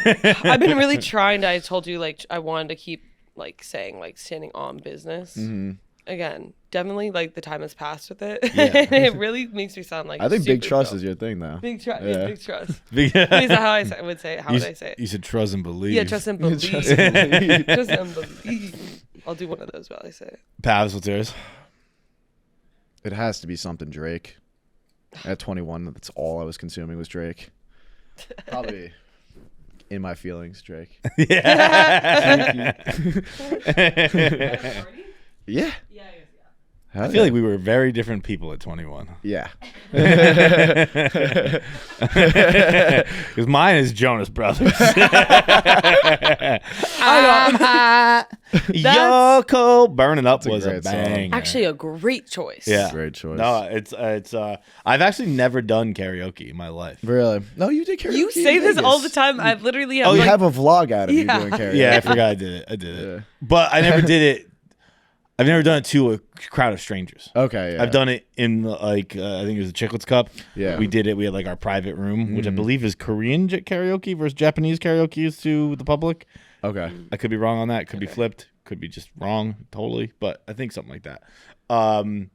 So yeah, I did Unwritten, which is also That's a great that's a good one. that would have That's a real gone. good one. That would have gone at 21. That would have gone now. Cheeseburger in Paradise. You can't go wrong with you. She's back-to-back episodes with Cheeseburger. Yeah. Like, dude, anytime someone's like, I need a song from you, say Cheeseburger in Paradise. It riles people up, dude. Everyone it gets definitely going. doesn't. I can't think of the song right now. I understand that it just goes the The chorus. cheeseburger in paradise. Yeah. I like mine with lettuce and tomato, fried French potato. No. See, I didn't want to say that because then I knew that you were gonna go off on a whole. This is exactly what I was trying to avoid. All right, next place now. Eroxon. Feidelberg just said, "What would penises do without podcasts?" And I'll tell you what they would do. They would probably be flaccid, because we are here to tell you how to get your dick up, and it's through Eroxon, which is one of the greatest names in the history of business. Whoever came up Are with you that hard? one, I'm a rocks on, baby. give that guy a raise. It will make your dick. It will get rid of all your erectile dysfunction problems. Let's put it that way. 1 in 4 men 18 years or older experience ED. Think about before all these podcasts and before a company like Eroxon came around, just how many people out there were just like, I stink at sex. My dick stinks. My girlfriend's not happy. And there's nothing we can do about it. And that's life now. That's it. That's just how it's going to go. And now it's like, nope, you don't have to worry because Eroxon is here. And they've got the new ED treatment for you. It's the first of its kind ED treatment gel with clinically proven results that you can get over the counter. It's a topical treatment gel, which means that you don't have to take a pill. It doesn't enter your bloodstream. It's a little more safe for you and your partner. And in order to maximize intimacy, you can use it with your partner during foreplay, leading up to sex. It's clinically proven to work. Within 10 minutes, you just rub it on your dick and make the experience that much more enjoyable. You can try it, a few separate occasions, different times, early on. Maybe you put it on when you're at that level. Maybe you put it on when you're at that level. Yeah. Maybe you wait until you're at that level, until you're full mast and everybody's happy. Until you're a rocks on, baby. Until you're a rocks on. Get a deeper connection with better outcomes. Eroxon is the answer. It's EROXON.US. Eroxon.US to learn more. I'm pretty sure I've asked something like this before, so maybe that's a sign. Maybe that's a sign. But I've been talking to my mom lately, and she's just so negative, and I'm just like, Ma, you gotta have some positive energy. You gotta be positive. Think positive vibes. So if you think negative things will happen. And all this positive energy talk, it's got her thinking that I'm gay.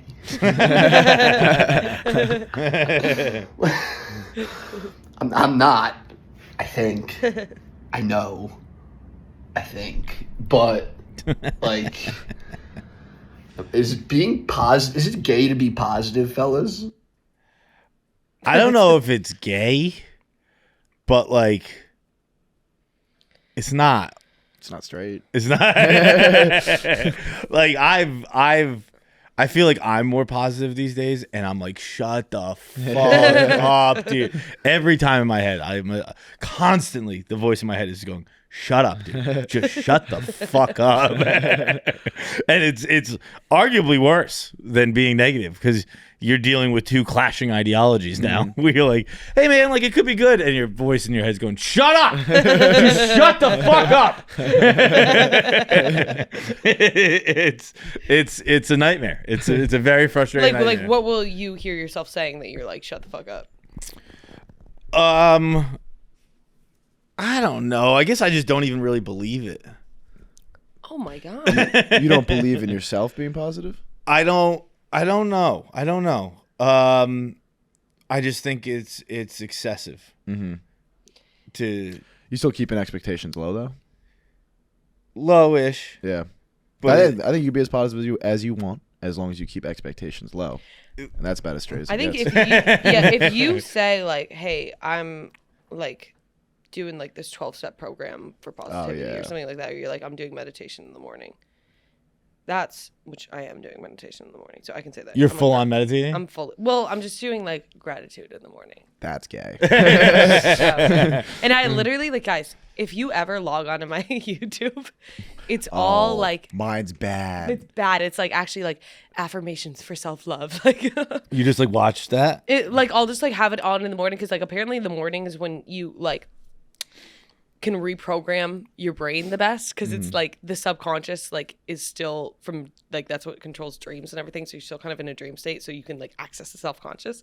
So then I just try and like do it. I don't fucking know if it works, but I was just kind of like, you know what, we're just gonna try it for a little bit. And so, but it's also just like kind of an excuse to stay in bed for a little bit longer, so then I'll just be like, and then I'll just have it kind of playing. So I don't know if it's a meditation, but it's something. I think it's a meditation. Yeah, it's kind of a I think meditation. it's as close as you get to a meditation. If it's not, If you see me in like 6 months glowing, that's why. From the meditation. Yeah, from the meditation. If you don't, trust and believe, I will quit that shit, because that shit is so gay. And I literally am like, oh my god, this second I've like actually feared the day that you guys are gonna come over for a skit, for like a out of order skit, and you're gonna be like, hey, can we just throw something on YouTube? And it's literally gonna be like Sass is so worried about just seeing like, dude, we're gonna like, write I one now myself. to get over there. I clear my history every morning, and not my porn history, my YouTube history. Oh wow. Really? Because Okay, I type should in absolutely motivation every morning and just let it play while I walk on the treadmill. It's just like David Goggins yelling at me for like 30 Shut the That's- fuck It'll, up. like, it'll be like a mash. That's the that's gayest so thing much possible. That is so Oh, I know. I'm conscious of how gay it is. But I it didn't helps. realize that you were like a little Andrew Tate. No, this is new. This is new. This has been going on for about 2 months now. But like, it helps. Yeah. Yeah? I need someone yelling at me to keep going. See, like I think Also, at least, I guess I've never had it. I like working out with a group. Like it not like a CrossFit, like with my friends. Yeah, I was gonna say. A gym I used to go to when I was much younger was a private gym, and like I was kind of a what do you call it, like a physical instructor or whatever there. So I had a key. So like I would go work out at night with my buddies, and we would just have like blast music and just be shirtless and like going like fucking No, that's fun. going nuts. Or I like being completely alone, and like I don't tell me what to do. You don't like a class. Like or I anything. got it. No, yeah. Like, A real person telling me what to do, I would hate. But I think I would like a virtual person even less. Yeah.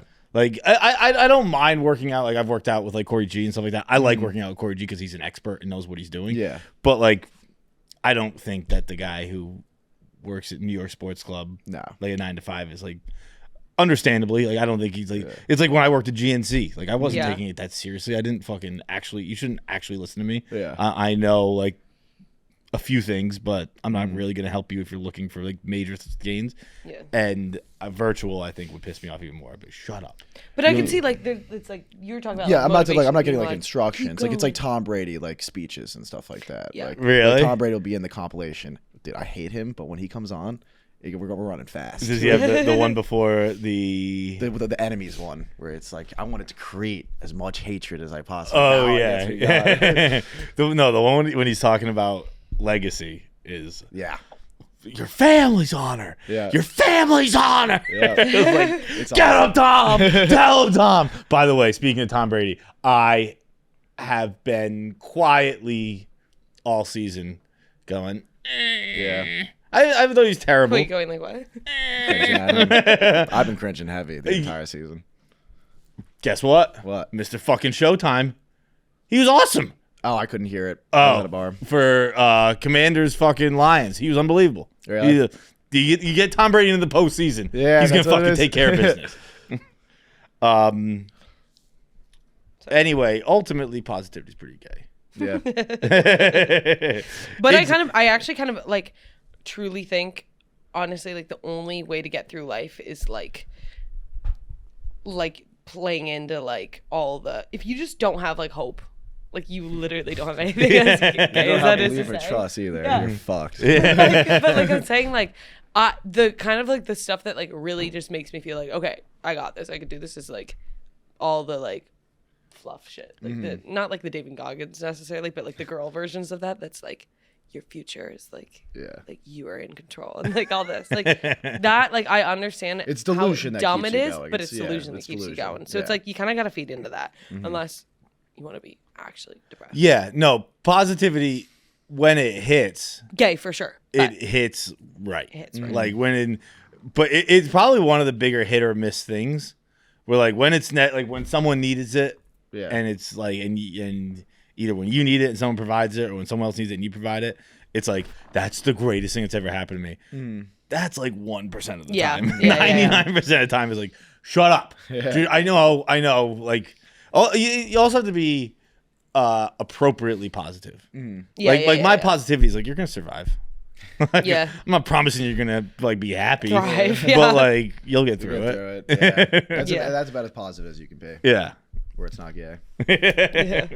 Hey guys, I have a question about the etiquette of ordering food to be delivered during world events. So this question was sparked because a couple months ago, I was home in New Orleans and there was like a Category 2 hurricane. And it was a lot of rain, a lot of wind, but it was nothing crazy, but there were definitely some streets flooded. But my friend is like, I'm ordering food, anyone want anything? And I was like, you're ordering like DoorDash right now? And she was like, yeah, like didn't even think about it. And then I made a joke and I was like, I feel like if 9/11 happened today and you were back in New York, like you would have had Shake Shack on the way before the sun set on 9/11. And she was like, no, I would definitely wait till the next day. Like serious. And I was like, wait, I feel like I'd wait like a week plus after 9/11. Just based on like, I don't know. I feel like I just can't do that. And then another one of my roommates was like, if I was back in New York right now, like, I don't think I would have ordered DoorDash the whole day of the CEO of United Healthcare being shot. I was like, I think you can order food on that day. I don't know. So, like, what are your opinions on this? When are you drawing the line? When can you not order food in good conscience? All right, bye guys. It's a great question. It's a great question. I think the answer is it's location dependent. Well, actually, in New York, I think you can order it anytime. But But like I ordered last night, it was snowing. Obviously, it's not a natural disaster. Or what is a natural disaster? But it's not a horrible, horrible thing. And I thought about it for a second. They're there anyway. Yeah. They're at work. Wouldn't you rather have something to do at work? Something that got you paid? Yeah. And like no one's getting called in. And to there's come probably pick going to be them an up. upcharge too, so they're just making more money. Yeah. I left a big tip last night. It also wasn't even snowing that bad here. No. But it was snowing. I'll give a bigger tip when it snows or when it's raining or when the North Tower is collapsing. But I'm going to order. Like, I think I'm going to order no matter what. I would go. Location has a lot to do with it, but New York, no matter what, you're within a mile of whatever happens. Right. But if there is more than 5 casualties, I don't think you can. See, 9/11, I was thinking I probably wouldn't. I wouldn't. No, Yeah. I'm cooking that night. Yeah. we're having leftovers, if anything. I'm cooking. I'll probably cook just because, like, it's going to be awkward at the bodega. Just be like, what's up, man? like, yo, we're good. Like, But a bodega is like, that's going to be a true New Yorker that you can like also like commiserate with and be like, yo. That shit was my crazy. bodega where I wouldn't say we're like boys. Like I don't walk in there like John, but they know me. We haven't exchanged pleasantries, but they'll be like, oh, what's up, man? Yeah. So I think I'm good on the bodega. I probably would get a chopped cheese that night. 9/11, I'll get a chopped cheese. Yeah. Ooh, I got such a good sandwich the other day Where was it? at my bodega. Oh. I heard Bradley Cooper's got a great spot. I went. Did I haven't told this story? No. Oh my god! So Danny and Coops just opened up in the East Village. the first 2 weeks that it was open, still the line's ridiculous. It's like it opens up. Is it a food truck or is it a store? It's a store. It's a store. Yeah, a store. Nothing in it. You can clearly tell it's gonna be gone in a couple months, and like they didn't really like. Oh, it is a pop-up, though. It's a definitely a pop-up. Okay. They haven't announced that it's pop-up, but it'll be gone. So, line out the door every single time we walked by. People, let's say it opens up at 6. People are waiting in line at 4:30. The line's down the block at 4:30. Really? Yeah. And so this is the guy, Bradley Cooper, teamed up with his buddy from Philadelphia, who I believe opened up a bunch of pizza restaurants. Yes. And he crushes. He's the guy. We're walking past there after like going out all day at like 8 o'clock, and it says sold out on the front, and we're like, let's just try to walk in. The lights are still on. Come in, and they're like, we actually just found 4 in the back, and I'm with 4 guys. So I'm like, this is dream come true. Way. Wait about 15 minutes. Bradley Cooper pops out the back with 4 sandwiches. No way! It was incredible. And I'm like hitting my friend. He's looking. I'm like hitting him. He's like, hey, good song. Not. I'm like, come look. He didn't see it. I was the only one that saw Bradley Really? Cooper. Yeah, and I just gave him one little figure. Didn't say what up. Isn't that crazy? I was like, how did you forget to bring this up? Crazy. The sandwich was unbelievable. I heard it's so good. It was. I've had a lot of Philly cheesesteaks in my life. 2, probably. 2? Yeah. Damn, 2. dude. I gotta get one of those bad. I've never had a Philly cheesesteak. And I would like, if we ever go to Philly, I would like that to be like a priority if we can make I it. had got 5 spots in New York City that are just as Really? good. Yeah. Okay, give me your list. Well, I guess maybe we all go to Bradley Cooper's. Bradley Cooper's. Danny and Coops, it's called, right? Danny and Coops. Yeah. I It's incredible. remember like he's reading really back there cooking. It's crazy. that's Not for show. He's back there hustling. Oh, I respect that so much. He's Yeah. so cool. He's so cool. Like dangerously handsome in person. I It's bet. it's crazy. Who's he married to? Well, he's dating Gigi Hadid, right?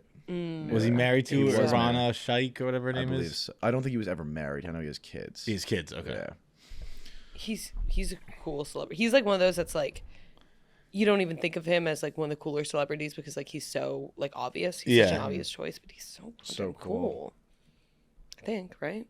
Maybe I think not. he's cool. He doesn't dress particularly well, but he's cool. Yeah. It's funny how he goes from making maestro to like just cooking up steak and cheese, like doing his best to win an Oscar. That didn't work out. Philly cheesesteaks. All right, that's it. Tune in next week, or not next week, Thursday. We'll be here. Bye. Bye. If you're watching, you can probably guess who this segment is sponsored by. If you're just listening, I'll tell you it is sponsored by Huel.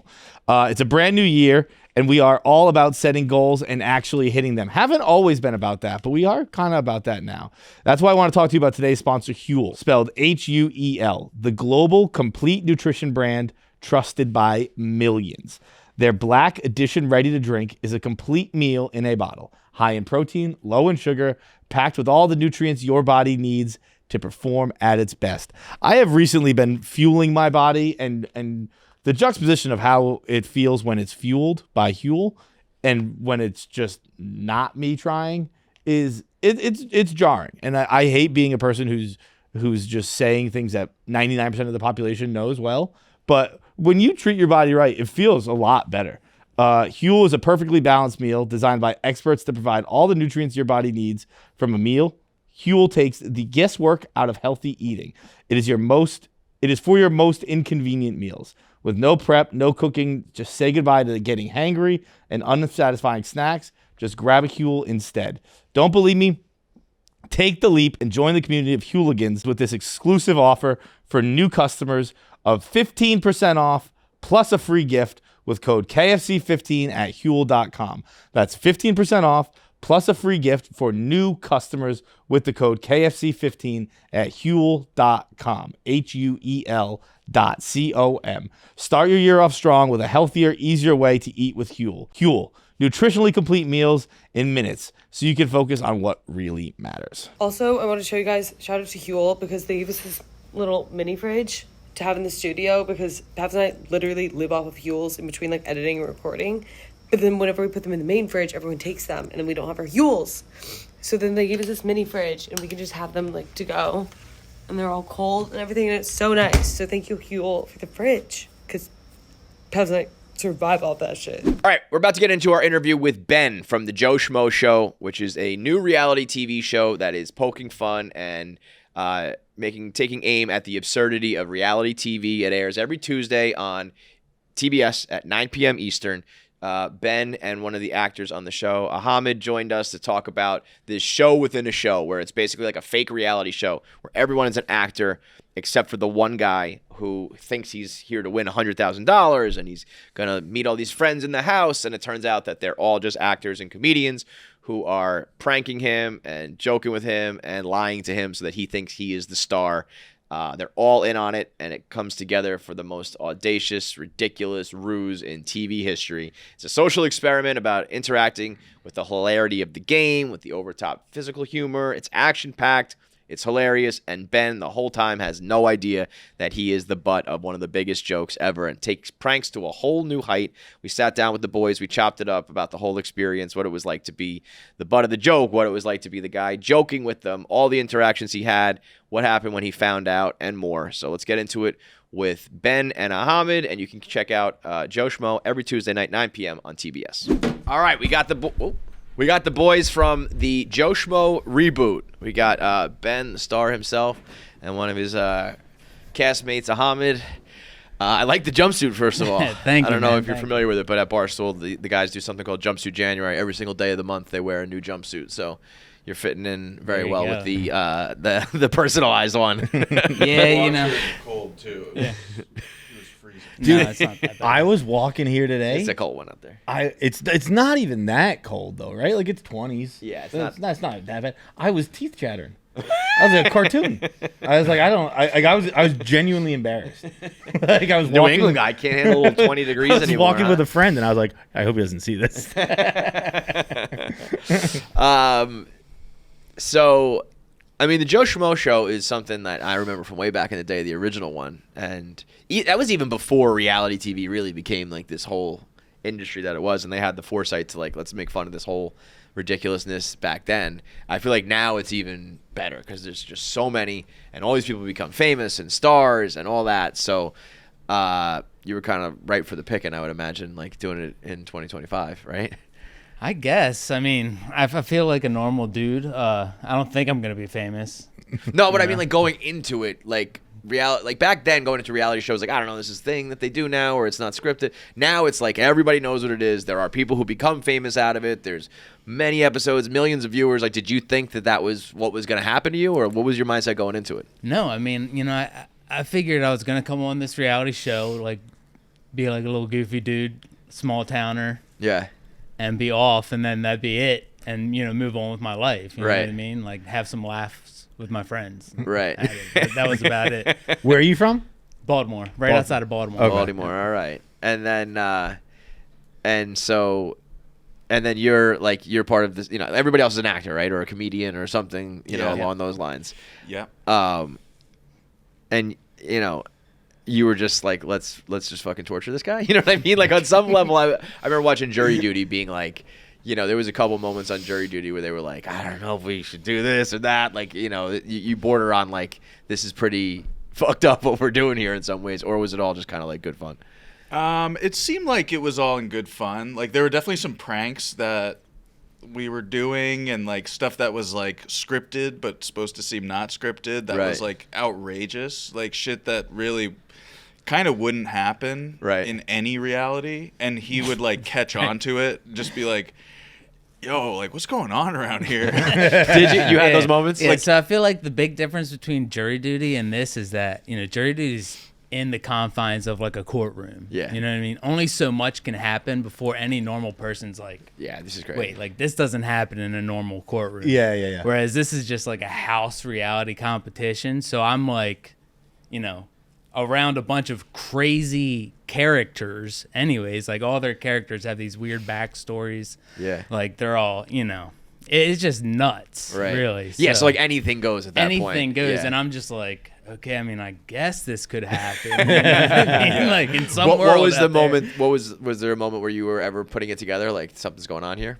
or did you buy into all of it? You know, there was a couple moments where they got a little close. You know, they definitely were not leaving much on the bone there, and I was like, okay, hold on, something's going on, and then they'd have to like reel it back. It was very much like, how much can we get away with with him thinking we're just like crazy Hollywood people. Yeah. Like this is just what people in LA are like. They're all weird and trying to be famous and trying to like have their moment. Yeah. And so we could get away with a lot just with that premise, but then sometimes it wouldn't. Well, I mean, some of the shit that just actually does happen on reality shows is pretty outrageous when you think about some of the competitions and some of the drama. It's like, I don't know what it would take for me to be like, there's no way this would ever happen on a reality show, because you've seen it all on reality shows. Sex, fights, explosions and sets and obstacles. It's like anything could possibly happen. So, I don't know if I would ever have the foresight to be like, hang on, this is all. Yeah, no, thank you for that. Yeah. Are you scared of that people are going to think that?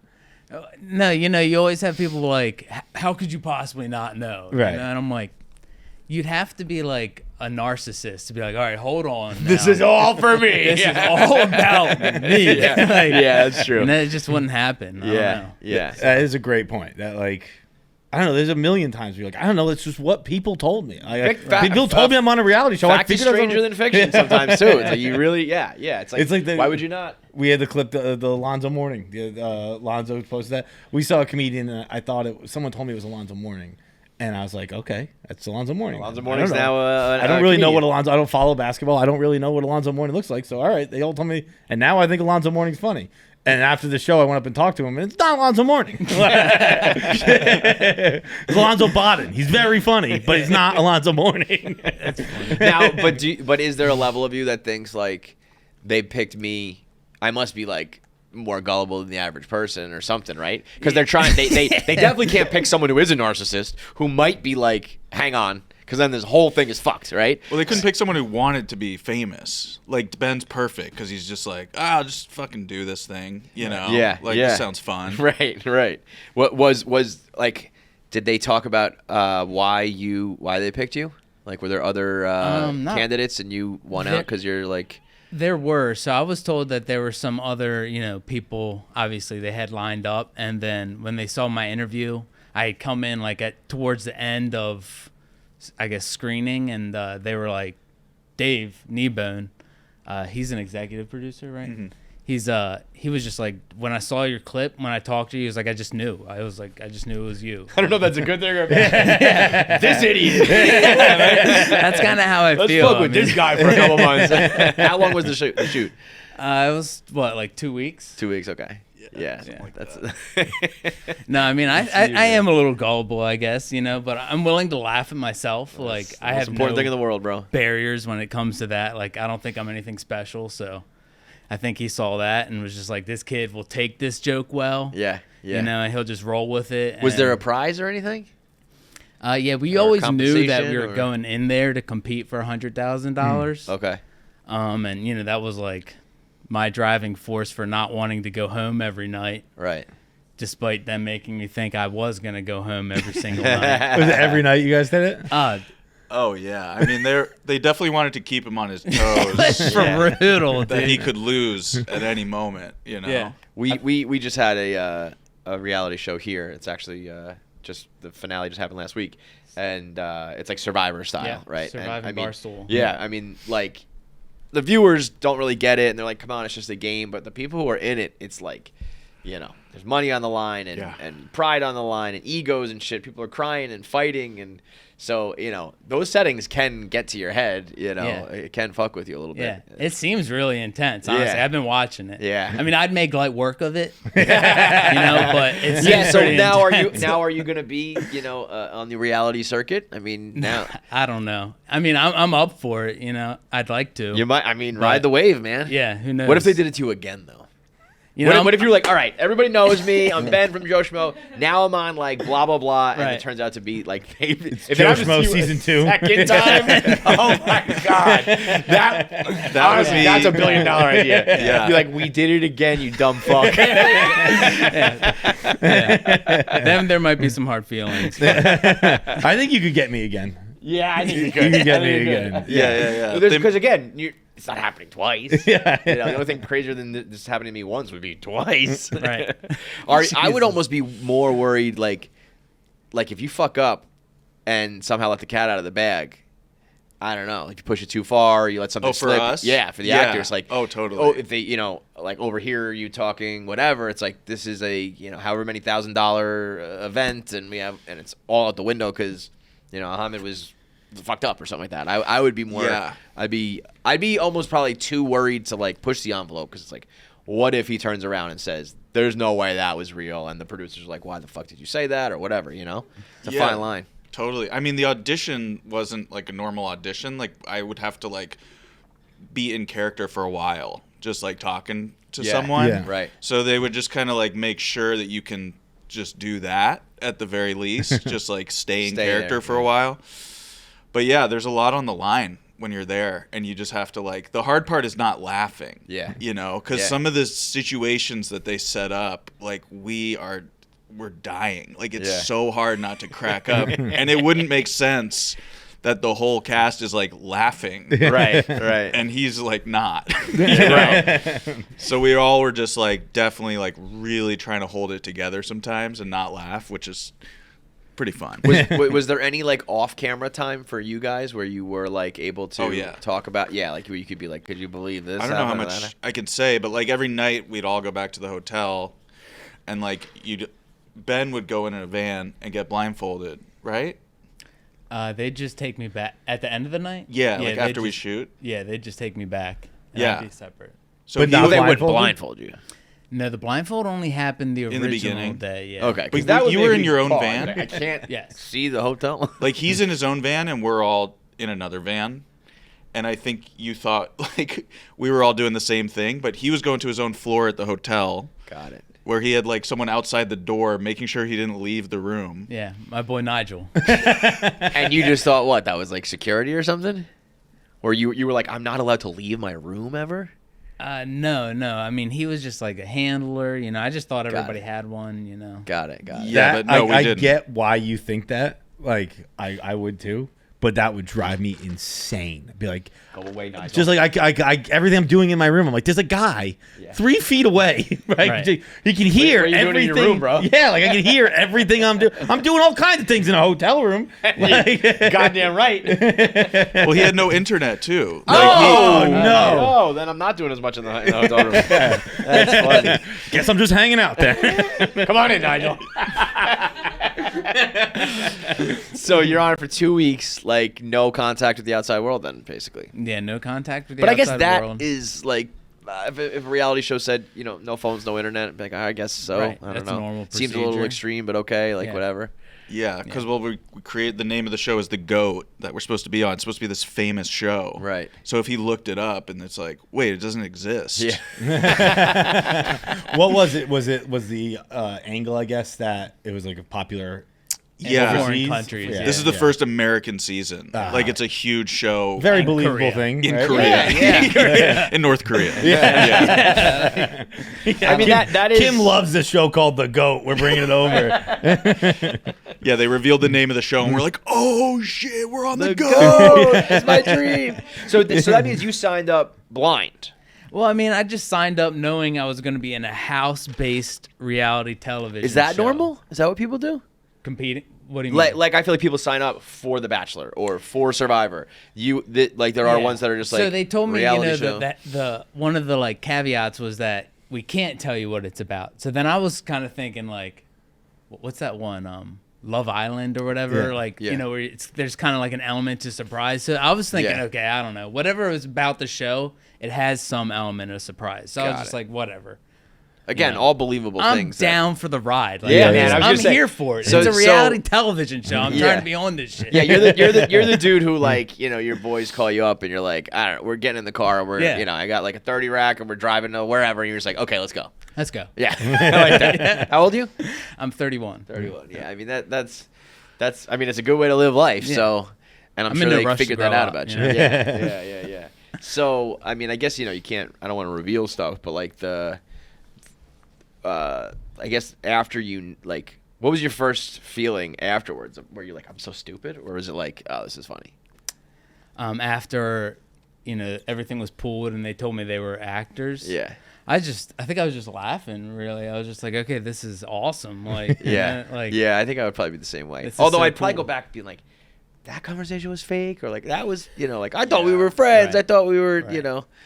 Yeah, I mean, so, you know, like one of the big reasons I went on the show was because, like, I was like, all right, you know, you make a lot of friends, you know, and you always have that experience to, like, look back on. Trauma kind of bond. like camaraderie, you know, all that stuff. I like that stuff. And so, you know, the fact that they're actors kind of takes away from that. Absolutely. Because I'm like, damn, like that person probably didn't like me that much. They just had to, Right. you know, in the moment. But they're all great, nice people. It's kind of like you hate this guy. Good, and good at their job. He did leave me hanging like right off the start. I know they showed that in some of the advertisements, but like right off at the beginning, I go to like give him a handshake, and he just leaves me hanging. Did you do that on purpose? I didn't do that on purpose. Oh wow. Yeah, I great. finally You saw did the better. first episode, and like we all take our blindfolds off, and then we're meeting each other, and he reaches his hand out. I just completely ignore it. what was your role? Like, were you a friend? Are you a villain? Yeah. We were homies. Yeah, you were And Charles Michael. I'm Charles Michael. I'm like a conspiracy theorist. conspiracy theorist. I want the money to build a bunker. Again, these days, kind of believable. I don't know. There's a bunch of weirdos out there. And I'm rolling with it. I'm like, yeah, dude, I get it. Yeah. I get it. Like, let's get out of here. That Like, would be the weirdest thing for me on like a fake reality show, because whoever I'm talking to, I agree with you wholeheartedly. Absolutely. yeah. Agreeable to anything in the moment. Yeah. Yeah, dude, definitely a bunker sounds fucking rad. and then I'd be like, oh, that guy's a lunatic. But I wouldn't like. Did you have those Right. moments? Did you have any like confessionals where you're like, "Fuck this guy"? There were some times where I would like go home, you know, and I'd be like thinking to myself, like, man, they are they're out there, but I'm not here to judge. I'm a weirdo too, but you know, shoo. Anybody that you didn't like? Like, did you have beef with any characters? There was a couple of like beefs I had, yeah. And then, Yeah, but then it's just so like, oh wait, Jonathan Lipnicki, he was the only one that played himself, right? Yeah. He was in Jerry Maguire. Yeah, He was in that's Childhood. the kid, right? Yeah. Jerry Maguire, Yeah, so he So came was on as pretentious this actor guy. Hollywood guy. Yeah. Yeah. Was Too he acting? good for all this? Yeah, he was like too good for all this. Yeah, that's funny. No, he was acting. Yeah, he's pretty cool. That's an awesome character to be walking around being like, dude, I was in Jerry Maguire when I was 6. I'm the fucking Yeah. man. Where's my fucking apple? I'm above you. Yeah, man. I mean, it's wild. Just I, you know, the first one, I don't even know how long ago it was. I mean, I remember seeing that probably when I was in like middle school or something. Do you know? The first Joe Schmo? Yeah. Yeah, so I actually had watched it recently, and I'm a little disappointed because I didn't get to fondle a porn star. Yeah. You know what I mean? And that first guy, one was he a little did. different. Yeah. They had porn man. stars on season 1? Yeah. Yeah, I they guess did. so. They I had don't a remember porn that. star but- on yeah. set. And they don't even give you I just internet in the remember room, huh? I remember there was like a bird in that one, right? Wasn't there like a? It was something to do with a bird. I thought. Maybe I'm mixing up my shows, but it was like there was just so much ridiculous shit going on in there that I remember being like, yeah, I guess Yeah. it's all believable. Like, you know, Yeah. anything can happen. Anything goes. Yeah, that was kind of the same with this one. It's just the show was so nuts. They had set up these like, you know, the mystery behind what the goat was that it was like there's rules that you don't know about, and like you have to explore to find everything out about the goat, and like there's tokens left around and stuff like that. So I mean, I thought I was on this like high intellect. Yeah. Like, I'm a genius, this has man. a lot of strategy behind it. Right. And like, I mean, the way they set it up was good. That's very funny. So, and like as you're, I'm assuming you didn't think you were, like you said, you were just go for a couple of episodes, get voted out, whatever. But as Yeah. you're like making it through, are you like, holy shit, I'm the man. Like Yeah, I'm it's brilliant. That part's funny because you don't. I never really thought like I would care about getting voted off a reality television show, and then you're on it, and you're like, fuck no. Yeah. It's a different There's world once you're in there. No way I'm going home Yeah. tonight. Like, you want to stay on so bad. I really didn't see that coming at all, but that happened. Was there a moment where you thought like I might be going home, but then like you didn't? Yeah, it You're was like, holy shit. I was thinking the other day. I was like, I think before every single voting, I had like was whispering to you This like, is it.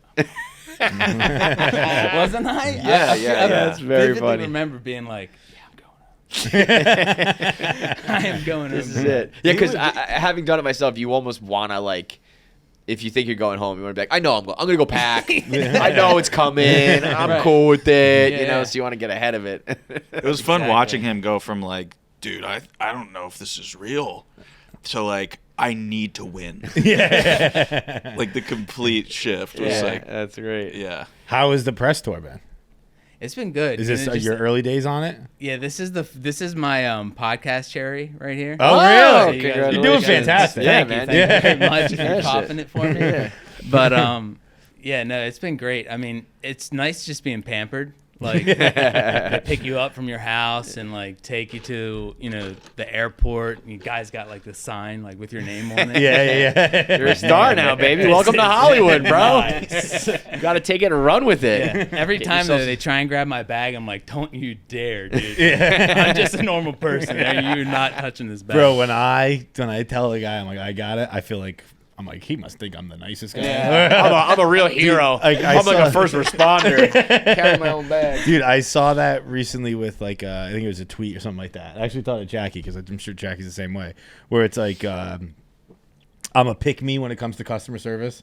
I'm always like, no, I'm not like those other people. Like I'm just way too nice. And I'm like, no, I'm not. Don't worry. All got I it. want out of this trip is that you walk away going, that guy's not an asshole. I don't care about my refund. I don't care about my bag getting carried. Just go, that guy was all right. Yeah. I think you gotta do something, man. There's like, you know, there's all these ones now that are like I'm watching The Traders where it's like this guy from this show and this girl from that show. And they put them all together. Now you gotta ride the wave. Yeah. Do the real ones. Were you a reality TV guy before? I mean, I always watched reality television show. You know, I really like it.